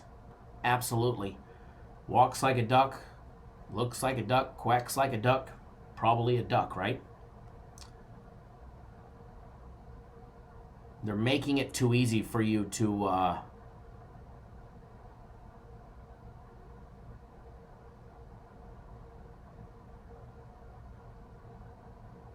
take Evansville. They're begging you to take Evansville. Literally, they're begging you to take them. Here, we're not going to move the line whatsoever. Please take Evansville. Now, I would not be surprised if they actually dropped the line on it. I wouldn't be surprised to watch it go down to 3.5 with reverse line movement, kind of like on that Manchester United soccer play we played earlier last week that we gave you guys for free that I bet twice live.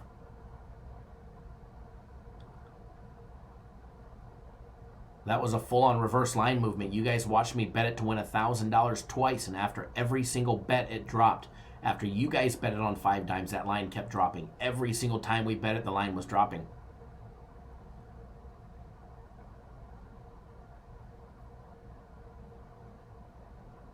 Absolutely, John. I'm out of it too. I mean, I'll be honest. On paper, I love Evansville.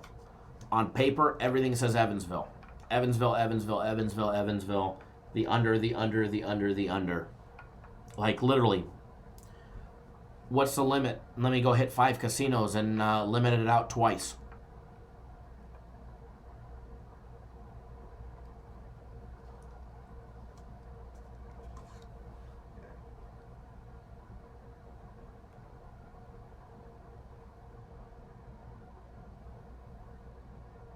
Mr. Mike Butler tuning in.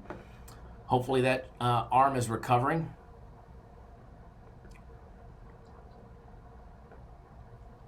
You love the under in which game? The basketball game? At AG, it does. It's something that screams out. It literally screams out and says, bet me. The under and Evansville. It really does.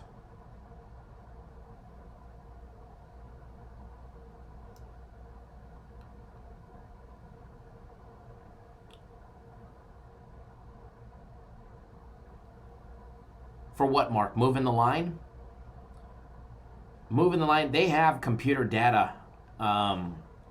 Believe it or not,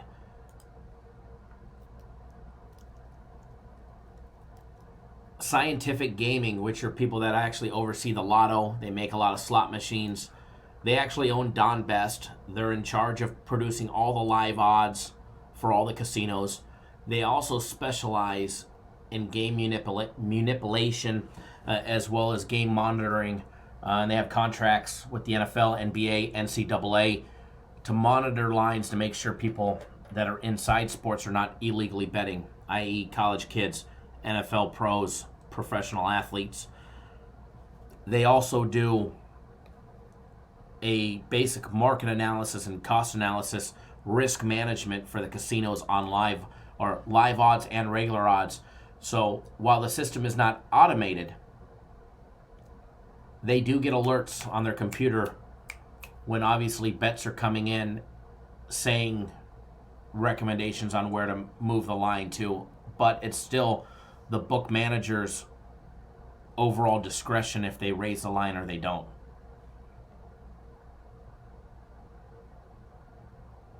And they weren't begging us to bet Manchester United. They were trying to basically manipulate the line, let everybody know that the line was dropping. Everybody was trying to bet the other side, when we all know nobody was betting the other side. I mean, I'm sure there were people betting the other side, but most of us were all on Manchester United in that game. So, but they do have every casino has their own risk management department and their own software, and a lot of that software is provided by Scientific Gaming. Scientific Gaming, in conjunction with Stats LLC, all their systems all work simultaneously. Jacksonville State should not win. They should not win, and they should not cover. So, but no, every book has a huge risk management program. And it's overseen by the same people that produce all the live odds, as well as the same people that oversee fishy line movements, fishy betting, big bets coming in on odd schools. I already know we turned heads on Saturday when we released the Guaranteed Saturday on San Francisco. San Francisco is a team that doesn't generate a lot of bets.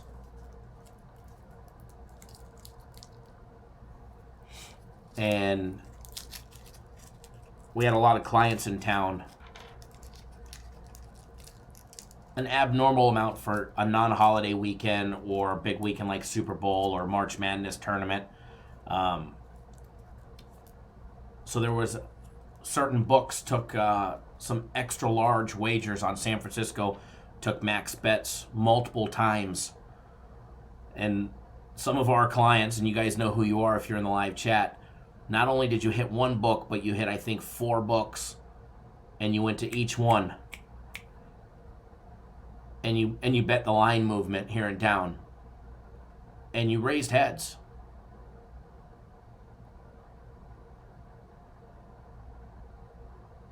And you definitely raised some heads and some eyebrows on why there was so much money on San Francisco. But there is a department inside Scientific Gaming, which owns Don Best, which most of you guys don't know that.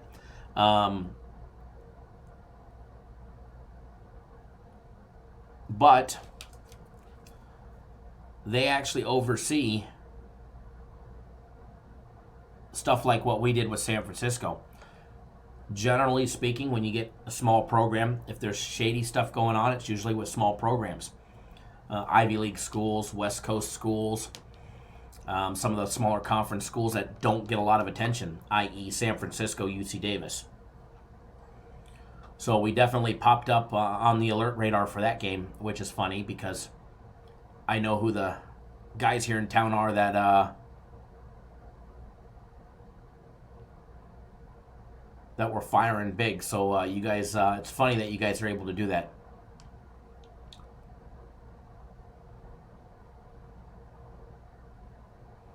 I'm sure the books have a great security program.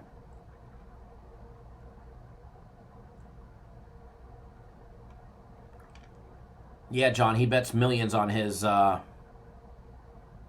E5 military pay. His active duty E5 military pay. Yeah. All right, guys. Let's move along. Monday Night Football talk.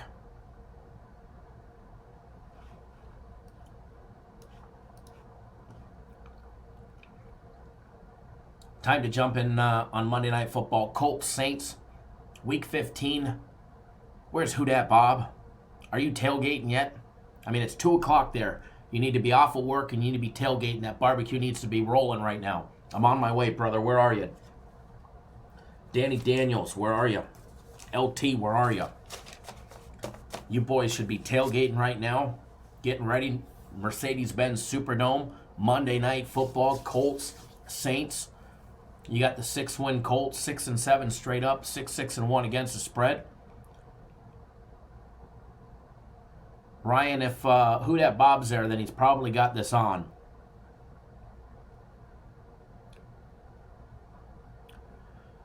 Danny D-Rock says, Kyle, do you think pro athletes have proxy bettors or not so much? Not so much. I do not think... You got to remember, I mean, let's be honest. The average NFL salary in 2019 is $860,000 a year. That's the average. The median salary for NFL players is $860,000 a year. Okay? The average Major League Baseball salary,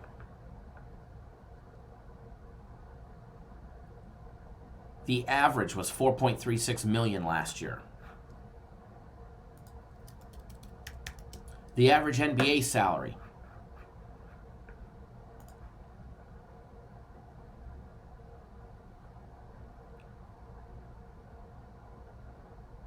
$2 to $4 million a year for lower level players.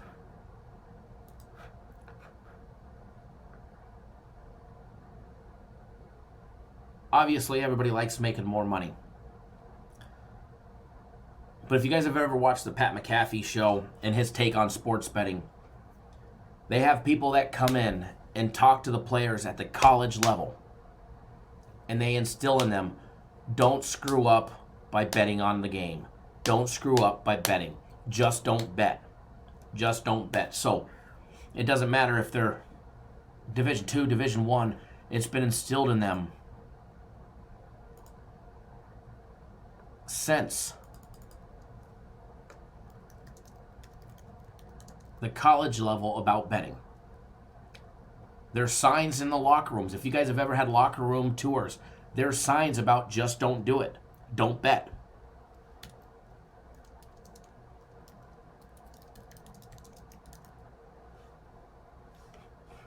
So do I think they do it? I'm sure some do. The average one, no, they're not risking it. The average one is not risking being suspended for by the league.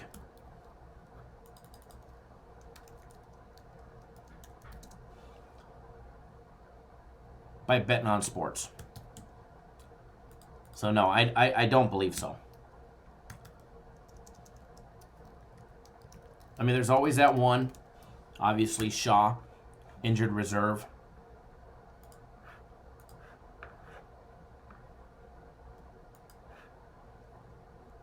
But no, I don't think it'll happen. I don't think it happens very often.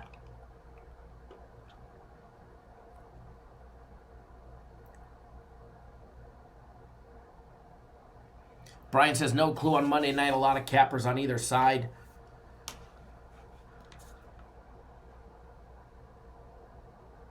Absolutely, Ryan. If you work for the team, you're usually banned from betting on anything. Anything sports betting. Anything and everything is generally not only frowned upon,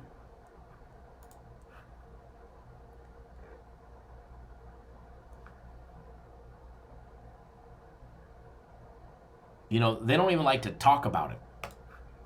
And the fact that leagues and teams are actually taking sponsorships from casinos and casino partners and casino vendors is a whole new world.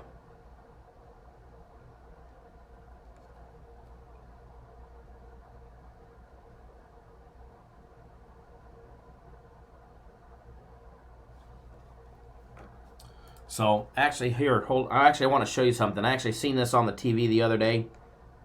I actually took a picture of it on my phone, and I meant to show it in the live chat the other day. So actually, hold on one second. I'm going to post it up in here.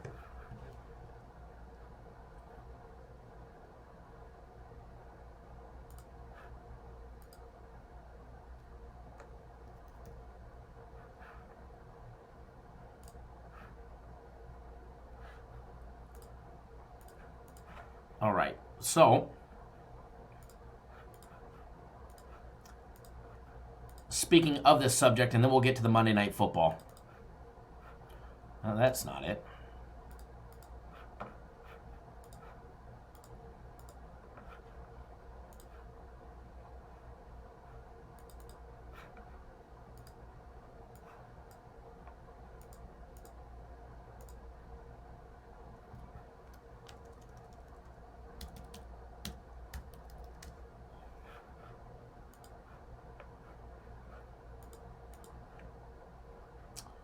Where did it go? Where did it go? There it is. All right. And it doesn't show up on my screen for some reason. Well, I guess I'm not showing it off because I can't get it up here. But anyways, when you watch ESPN now, you actually see they actually report the odds on a contest now. Sports betting is becoming more socially accepted. But players, employees of teams,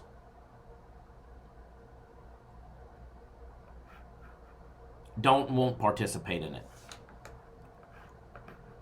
So that's that on my subject. Beast Boy says both Indy and New Orleans are 5-1 to the over in their last 6 Monday Night Football games. Excellent stat there. Thank you. And we're going to jump into this one as well. How about this one for you? The Saints are 8-1 in their last 9 games at home versus the AFC South.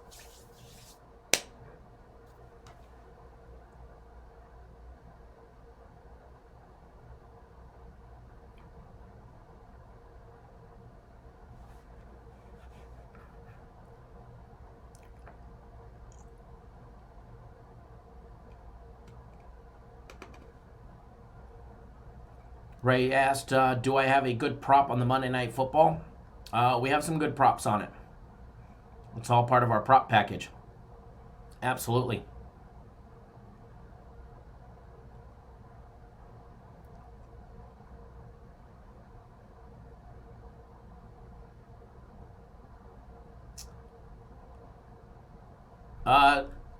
Not sure who you're referring to. The Saints do need to win.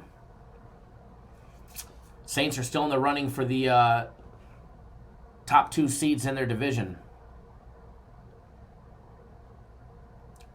So yeah, Saints will be playing and not resting their starters in the second half in Week 15. They'd rather have that number 1 seed than the 2 seed. And even when they do play,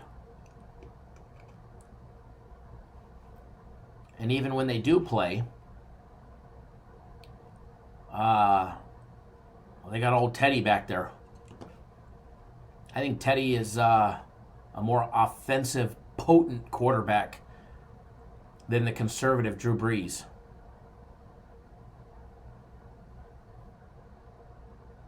Colts did get a little bit of a prayer with the Steelers loss.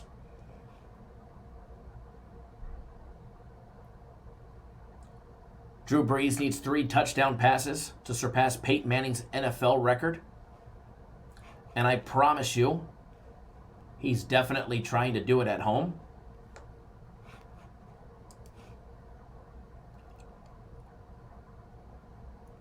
They get this week to do it.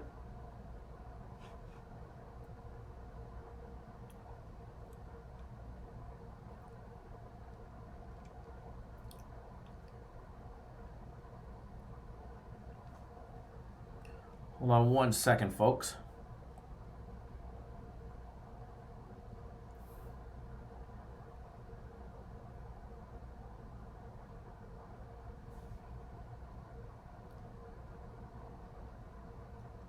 You need him to sit him and play Teddy. I like watching Teddy play. I like Bridgewater playing, and I actually think he fits in very, very well with that Saints offense. I mean, he went 5-0 as the backup. Drew Brees recovering. And Drew Brees came back before they... We all know Drew Brees came back early. He came back against the game against Arizona, the game that I was actually there for. And he came back early and said, this is my team. I'm taking the team back. I don't care if it's a week or 2 weeks early. It was a game before their bye. He could have stayed off that game against Arizona. They would have beat him with Bridgewater. And then he could have had 2 weeks to recover. But then it's like, okay, Bridgewater's won 6 in a row. What do we do now? Oh, yeah, by the way, thank you, sir. Glad you made some money, brother. Actually, I saw your tweet. I do appreciate that. Always glad having you and everybody else that jumps on board our packages as well. It's always a great time.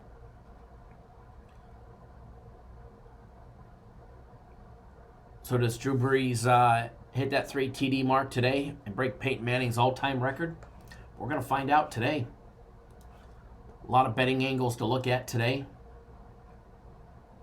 Colts will be eliminated with a loss. They're a 9-point dog, and they must win today. The Colts have to win today, or they get eliminated. Stat Go Up, we haven't even broke down the game yet, so we'll talk about that here in a minute.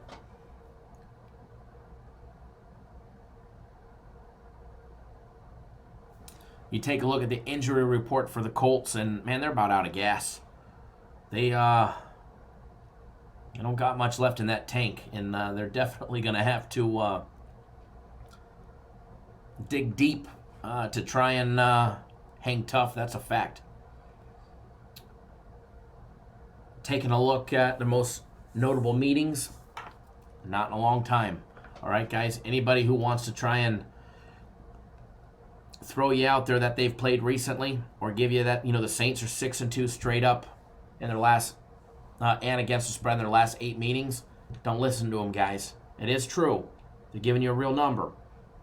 But that's dating all the way back to like 1997. Exactly. They play like every 8 years. They played 4 years ago. They play every 4 years. Although 2010 and 2011, they played twice, but obviously we know Super Bowl. All right? So, first of all, let's take a look at the line. Let's take a look at the line first, where it's at, where it opened and where it's at. Line opened up at 9. It got as high as 9.5. I seen 10 at one point. It's back down to 9. Total opened up at 44. It's up to 47.5 in most spots. It was at 5 dimes. It was at 47 a little bit ago. Before we went live, it was at 47. You can still get 47 minus $1.19, 47.5 minus $1.10. You can get Saints laying 9 minus $1.10 or plus 9 minus $1.10. Taking a look at the first half line, you've got Saints laying 5.5 minus $1.10 plus 5.5 for the Colts. Total over and under 23.5 in the first half as well. And interesting enough, the first half team total for the Colts is 7.5 minus $1.10 or 7 minus $1.70. So interesting first half numbers there as well. Taking a look, diving in depth into these programs. Obviously, Colts 6-7 straight up, 6-6-1 against the spread, 8-5 to the over. Saints 10-3 straight up, just a 3-loss program, 8-5 against the spread, and 7-6 on the over as well. Both these teams are combined 15-11 on the over. Taking a look, guys. First of all, Saints 8-0-1 in their last 9 games at home, going over the total against the AFC South. The Saints are 0-7 against the spread at home against the AFC. And the Colts 7-1-1 against the spread their last 9 games on the road versus an NFC South team. Taking a look at what each team has done recently. Obviously, Colts coming off of their most recent loss to the 49ers, heartbreaking loss, 48-46 in a game where we saw 94 points and absolutely zero defense.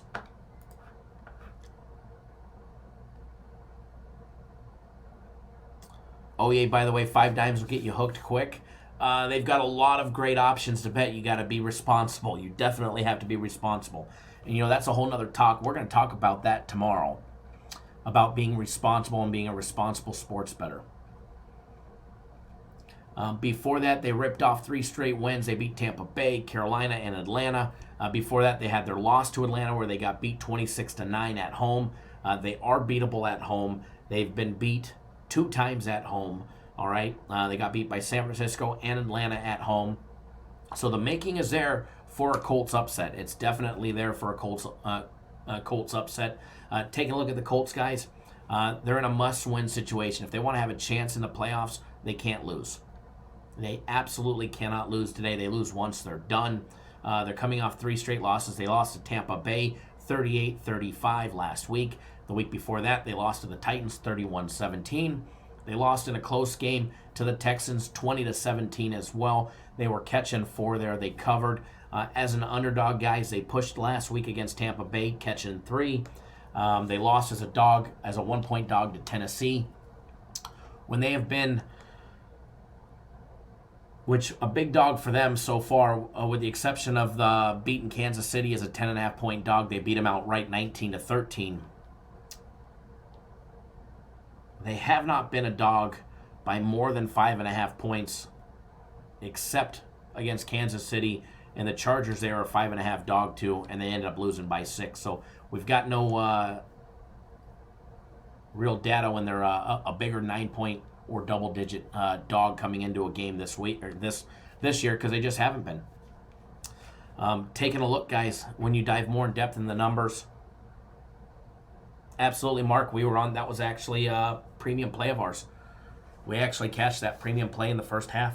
First half over. That's a lot of crunching going on in the back. That's John says he smells the odor of over in the air. Take a look at both programs. First of all, Colts averaging just 22.8 points per game on offense, 26.5 points per game for the Saints.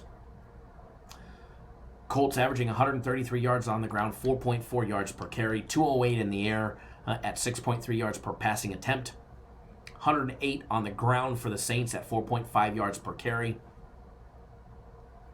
as well as 261 in the air, led by Drew Brees, 7.1 yards per passing attempt.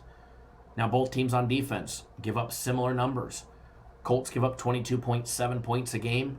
Saints are giving up 22.8 points a game. Combined 45.5 points a game on average, and we've got a total of 47 to 47.5. All right, Colts giving up 100 yards a game on the ground at 4.2 yards per carry. Saints not much different, just 6 yards less on one carry less at 94 yards per game on the ground that they give up at 4.3 yards per carry. As well as passing yardage. Very identical numbers as far as yardage goes.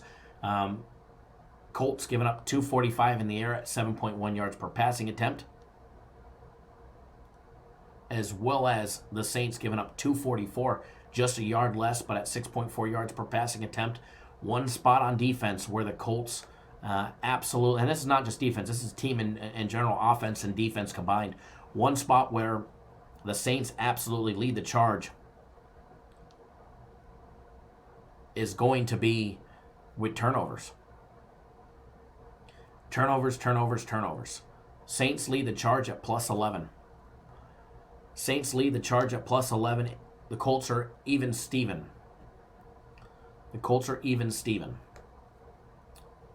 When it comes to turnovers. So I am going to get you guys on something a little unique for this one. Our props for Monday Night Football are part of our prop package today, guys. We gave out 5 football props, NFL props yesterday to everybody that's on our prop package. The only way to get the prop package as of right now, they are holding it hostage. You need to be a part of the bowl package to be able to get the props. I know the props for today will be posted. They should be posted in an hour and a half, I was told. So an hour to hour and a half props should be posted. But the only way to get the props for Monday Night Football are to be part of the prop package. In order to get that, you need part of the bowl package, which you get for free or you get the prop package for free for 3 days being on the bowl package. So it's kind of a little tongue twister there. So real quick about our bowl package. Today is the last day to get the early bird special. The bowl package is going to be starting this coming weekend. First of all, last year what the bowl package was, it was $400. This year, I got them to cut the price. I was trying to get them to do it for $100. I really was. I couldn't get them to do it though. But I did get it down to $199. I got them to cut the price in half. It was $400 even Steven last year. It's $199 now. You get the exact same, but actually you get more this year. Last year it was a minimum of 20 games. You got a 70% guarantee. And you get that 70% guarantee this year. So what that means is we give you a minimum of 20 bowl games. You can get 20, you can get 25, 27. There's no set number at how many we give out, but you'll get a minimum of 20. So let's just say you got the minimum of 20, and you went 14-6, that's 70%. So you got to go 14-6 or better. You may go 15-5. Sure, you guys will be happy. But if we go less than that, so let's just say you got the minimum at 20 games and you went 13-7. It's like 64%, I believe. If you went 64%, I'm sure you're ecstatic. You made a boatload of money. You're happy. Well, we're not. We didn't meet our 70% quota. So we will give you a week of our premium plays absolutely free on the house as a consolation prize of still making money on the package because we didn't meet our guarantee. So if we went 69.99999% or less, you get a week of premium plays free. That's for everybody. Also, just for buying the bowl package, doesn't matter if you buy it today or you buy it Saturday, everybody's going to get 2 days of our private soccer club. You're going to get 3 days of prop package, which the prop package went 5-0 yesterday. And it'll probably go 100% again today. You also get next week's UFC Max Fight Pick for free. But if you buy it tonight before midnight, here's the bonus, guys. This is the good one. If you buy it tonight before midnight, not only do you get all of the entire prop package, the prop package, the UFC Max Fight Pick, the soccer package, but you're also going to get our NCAA championship game absolutely free. That's a $100 game that's got a guarantee on it. You'll get that absolutely free. The only way to get the guaranteed game is you have to buy it tonight before midnight Pacific time. It's $199.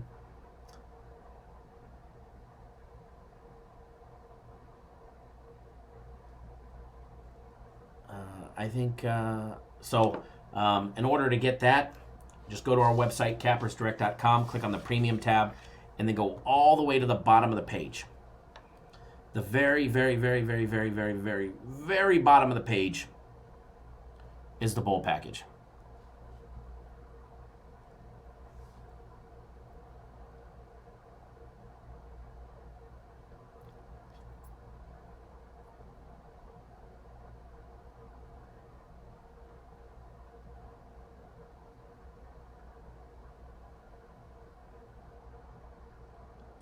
The line has moved a couple points on the total.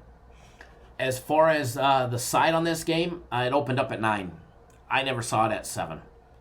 Trust me, if I would have seen it at 7, I might have moved right away.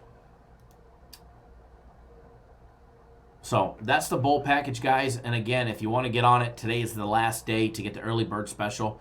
You can still get the bowl package tomorrow, the next day, the next day, the next day. You'll still get the free prop package, the soccer package, and the Max Fight Pick, as well as the bowl package itself. You just don't get that NCAA championship game for free. You can always purchase it, but you don't get it. So, with that being said, I think it's free playtime. I think it's free playtime for you guys. But remember, guys, if you haven't already done so, while I get the free play up on the screen, if you haven't already done so, take 1 second out of your time. 1 second out of your time. Hit that subscribe button right below. Subscribe. Subscribe to the YouTube channel.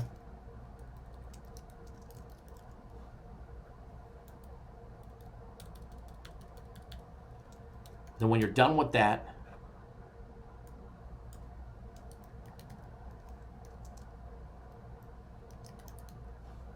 tap that little bell right next to it.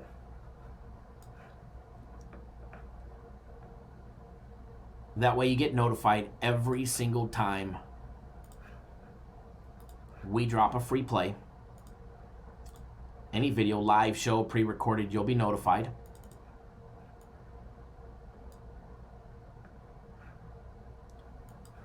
I am going to get you guys on a free play here. I'm actually loading it up, posting a screenshot. I actually have $2,250 on this one. Hopefully everybody is able to bet what I'm giving out. If you're not, if you cannot bet what I'm about to give out, so sad, too bad. But I do have a remedy so you can bet it. I just posted a link to 5 Dimes.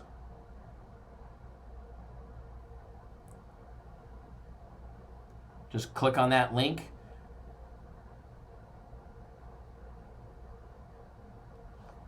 I got some hauls, Fast Freddy.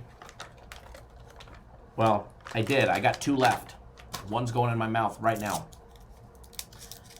Click on that link, go to 5 Dimes, and open up an account so that way you can bet this. Although most of you should be able to. So,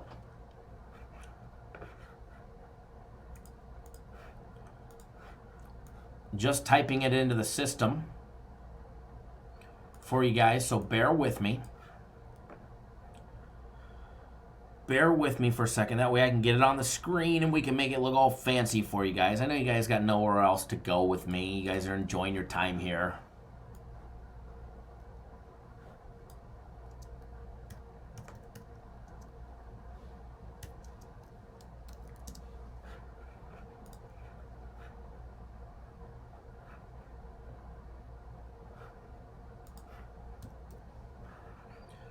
All right, somewhere it's on my screen.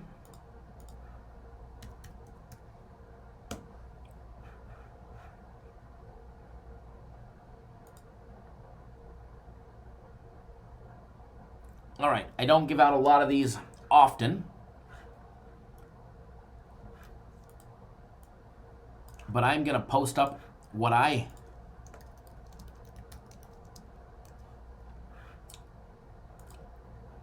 bet, and I'm actually going to show it to you as well.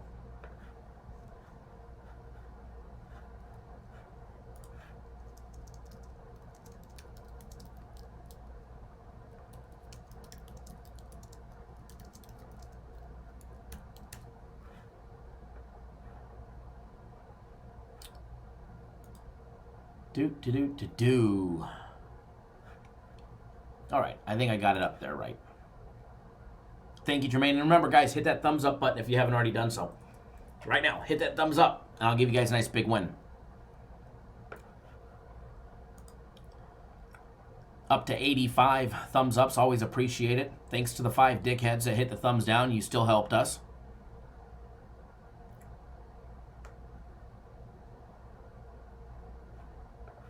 Always appreciate it. Do I bet parlays? I do parlays. I showed off a $1,500 4-teamer the other day. What was that, a Saturday night? Was that Saturday night 4-teamer that I did? No, Friday night. Friday night 4-teamer for $1,000 that I showed you guys. $1,500, excuse me. As well as a $500 4-teamer. I did, I wonder if I have one I can show you from yesterday. I do, but it's for fun money. Remember, I don't play parlay seriously, and you guys shouldn't either. You guys should not play parlays seriously. If you do,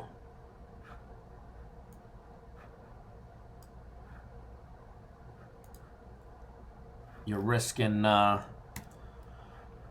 bankroll management. So here, I'll show you yesterday's. Let me take a screenshot of it. I'll show you yesterday's real quick. And then I'll get you guys on the free play. Make you guys wait a little.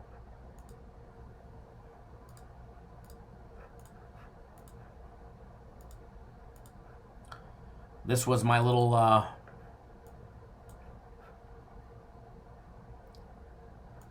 fun parlay yesterday. This was the fun parlay yesterday. I had the Eagles at -4, which I didn't need. The Texans +6.5, and the Seahawks on the money line. 1,500 paid just under 39.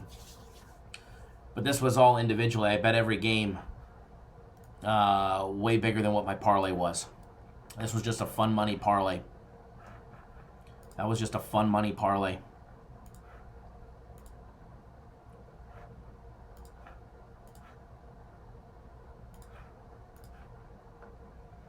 So there's that one. There's the free play, everybody. I'm giving you guys a teaser on this one for a free play. So I'll show you my ticket. I bet a teaser. I'm going to throw you guys a curveball today. This is something that I bet on 5 dimes. Everybody should have the option to bet it. If you don't, go open up a 5 dimes account. I should have it on the screen right there for you guys right now. You guys should be able to see that as well.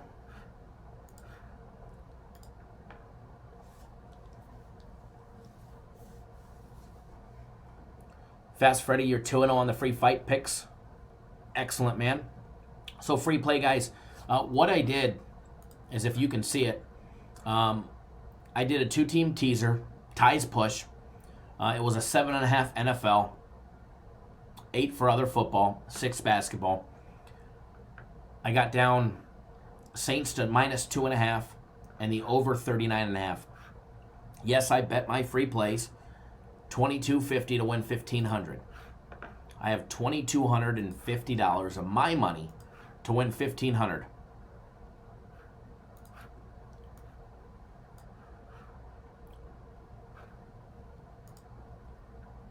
Do I adjust how much I bet because it's a teaser?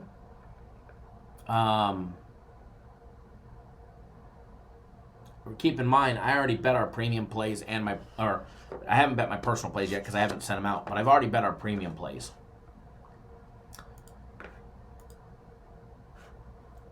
But no, I wanted to pick up $1,500 on the little teaser, so that's what I put on it. Sometimes I'll throw, and I'm not a big teaser, guys. You guys know that. I'm straight up honest with you guys.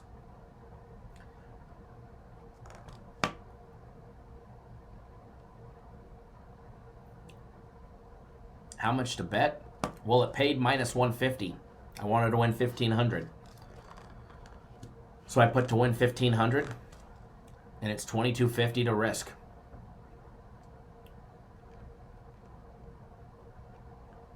I've got 5K each on all of our premium plays. I wanted to win 1,500. Jimmy, oh, absolutely. What's going on? Well, if your book doesn't allow you to bet it, well, then shame on your book. Go take your business to 5 dimes.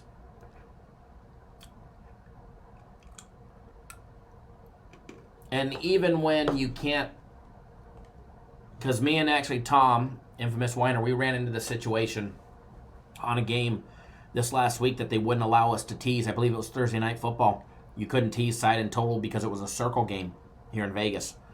And what that did, if you click on 5 dimes props, they have the same teaser lines they have individually, and you can parlay side and total and get the same odds that way. So you just have to be more creative. That's why I like 5. That's why I will always have a 5 dime. I mean, I already bet the games in the casino. Stat Quap, that's a teaser. That's a teaser. So that's just a teaser, free teaser for everybody. We love them haters. That's not buying points, that's a teaser. That's not buying points.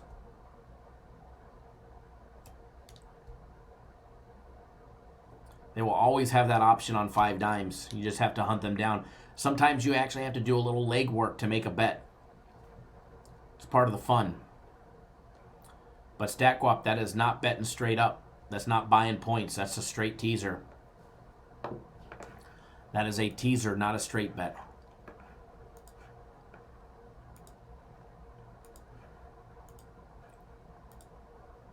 So that's what I bet. I mean, I bet all of our premium plays as well. I'll be betting every prop bet that we put out. I already know what we're putting out. It just hasn't been posted yet. But I'll be betting every prop bet once they get posted. I will also be betting all my personal plays. And if you're on my personal plays, I'll be sending them out in about a half hour or less as soon as we get off the live chat.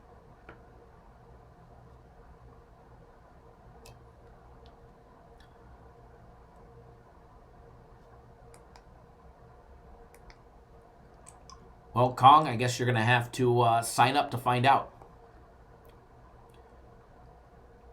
It's a teaser, so you can either tease it up or you can tease it down.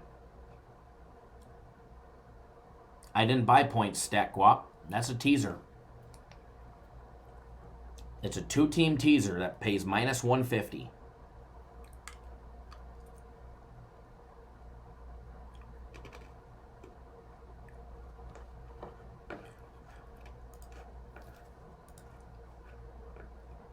I'll show you guys what I clicked on. Hold on. I'll take a screenshot of it.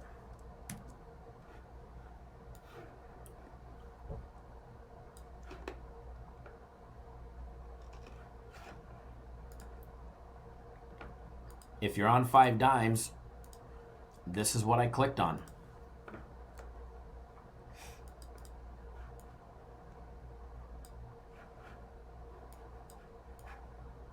This is what I clicked on 5 dimes. Hold on one second.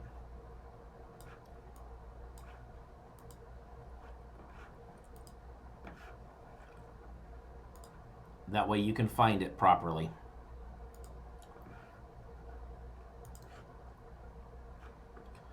If you go to 5 dimes, click on the left-hand side, click on Tease or Progressive. Scroll down, you got all the different tease options. See that screen? That's why I like 5 dimes. Click on the one that says ties reduce, NFL 7.5, 8 football, and CBK for basketball. And then you can see the odds. 2 out of 2 pays minus 150. I could have added in another at plus money, but I did not. I teased the side, and I teased the total. Both down 7.5 and 8 points.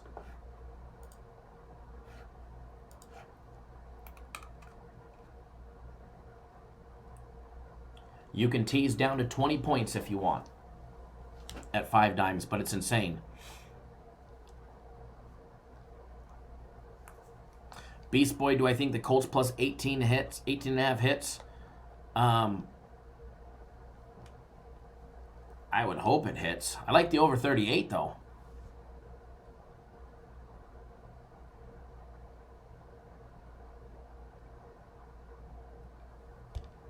And mine's not 8, it's 7.5.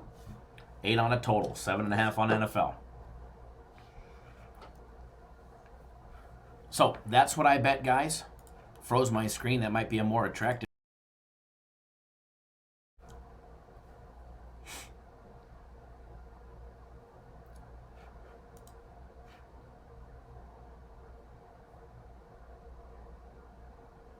I didn't give a free prop play, Big John. I gave a teaser.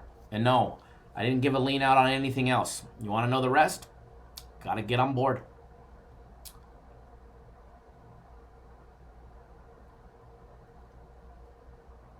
I gave out a free teaser today.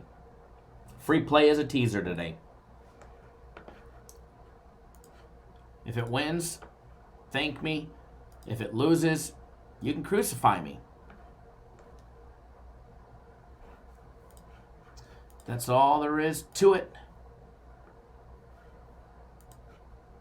I'm just going to kick back, text out the rest of my personal plays, make some bets. Shapendi Lulu, you put it on 5. Fantastic. Fantastic. I love it. I love it. I love it. I love it. I'm telling you. I mean, I can go bet the teaser I just gave out at the book. I mean, the closest book to my office is Green Valley Ranch and the South Point are pretty much the same distance. South Point is technically a half a mile farther, but it doesn't take as long. But I can't get those lines and where I want it at any of the books here in town. So while I actually bet our premium plays on my way to work, because I already knew what they were, I don't just bet at 5 dimes, but I use them for things just like this, for my props.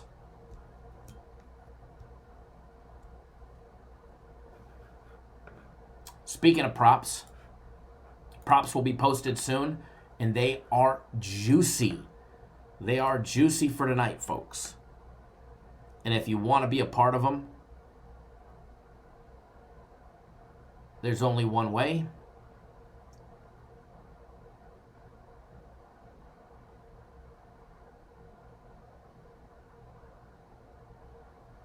And that's by being on board our bowl package. Ryan, yours is in. Fantastic. Michelle, yours first teaser you ever done in 5 dimes. Awesome. You think it'll be safe over 41? I hope so. I mean, that's the reason why I did the teaser that I did, is because that's the line that I liked. I'm sure, 41 pays better than over 39.5, but I liked 39.5.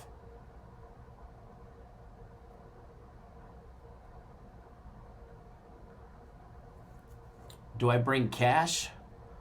Cash, casino chips. Do I have credit? I do have credit at some of the books.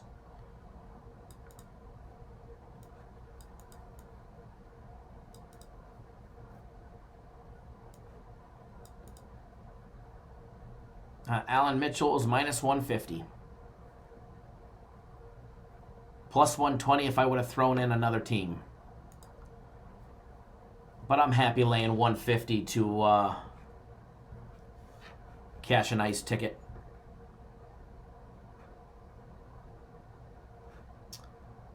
Anthony, if you would have been on the Max fight pick, Max Holloway losing wouldn't have ruined anything.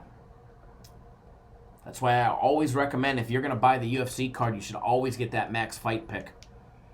8-0-1. Has not lost a Max fight pick now in 9 fights.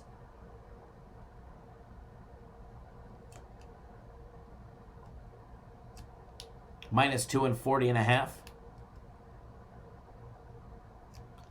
Your best in NCAA. If you want my NCAA plays, we gave out some leans, but if you want my personal plays, I mean, I am 16-3 in the last 19.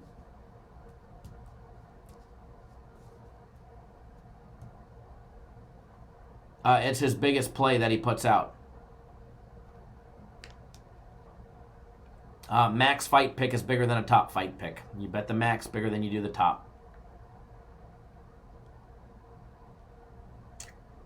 That's for sure.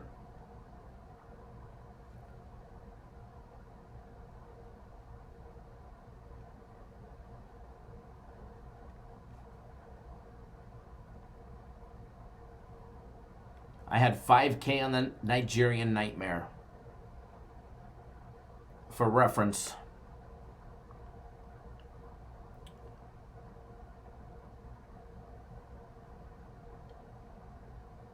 and when you're 8-0-1, absolutely fire. I'm playing with house money now. Well, we've been playing with house money, so that's why I always recommend that max fight pick. It's money in the bank.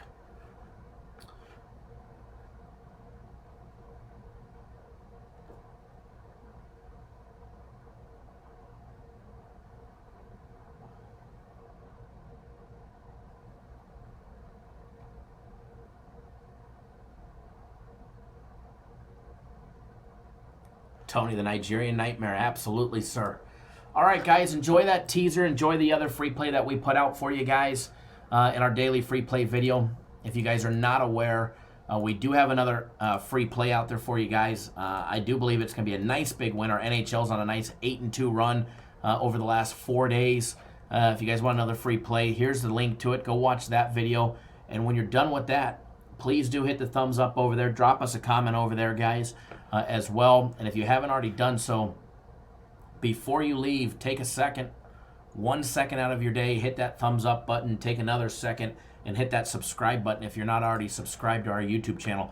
That way when we go live tomorrow, you'll be notified. All right, we'll go live tomorrow again, noon Eastern, 9 Pacific. We'll go over what transpired during Monday Night Football. Hopefully we'll be able to tell you guys nice big 2-0 on free plays, not no 1-1 baloney, or definitely not no 0-2.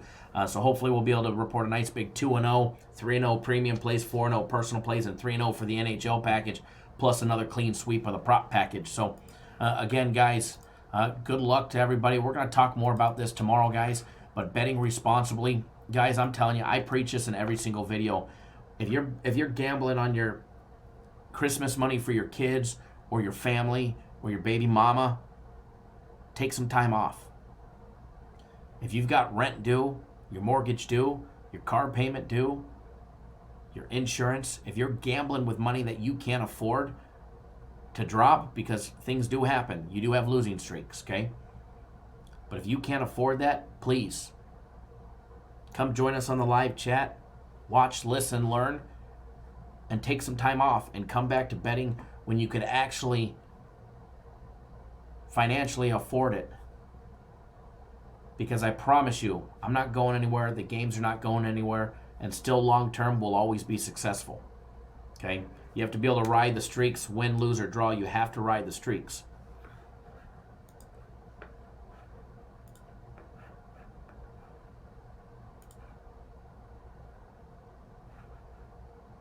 Thank you, Ralph, for jumping on board the Bull package. Glad to have you back on board with us, brother. I know it's been since April. So always glad to have you back with us. Another client coming back. Always glad, Ralph, to have you with us. Hope that tennis game is treating you great. So we're going to touch on that subject, being responsible, tomorrow. So enjoy your guys' Monday. Let's have a great time. Let's hammer the books, guys, and let's make some money, all right? So enjoy that, guys. Enjoy your day. Be responsible. Bet responsible. Bet responsibly. All right? And always bet within your means. Don't do anything stupid.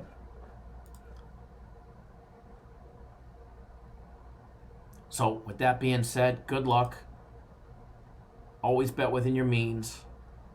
And don't do anything stupid. We'll see you guys live tomorrow, noon Eastern. All right, guys? Take it easy, guys. Have a great day. Have a blessed day.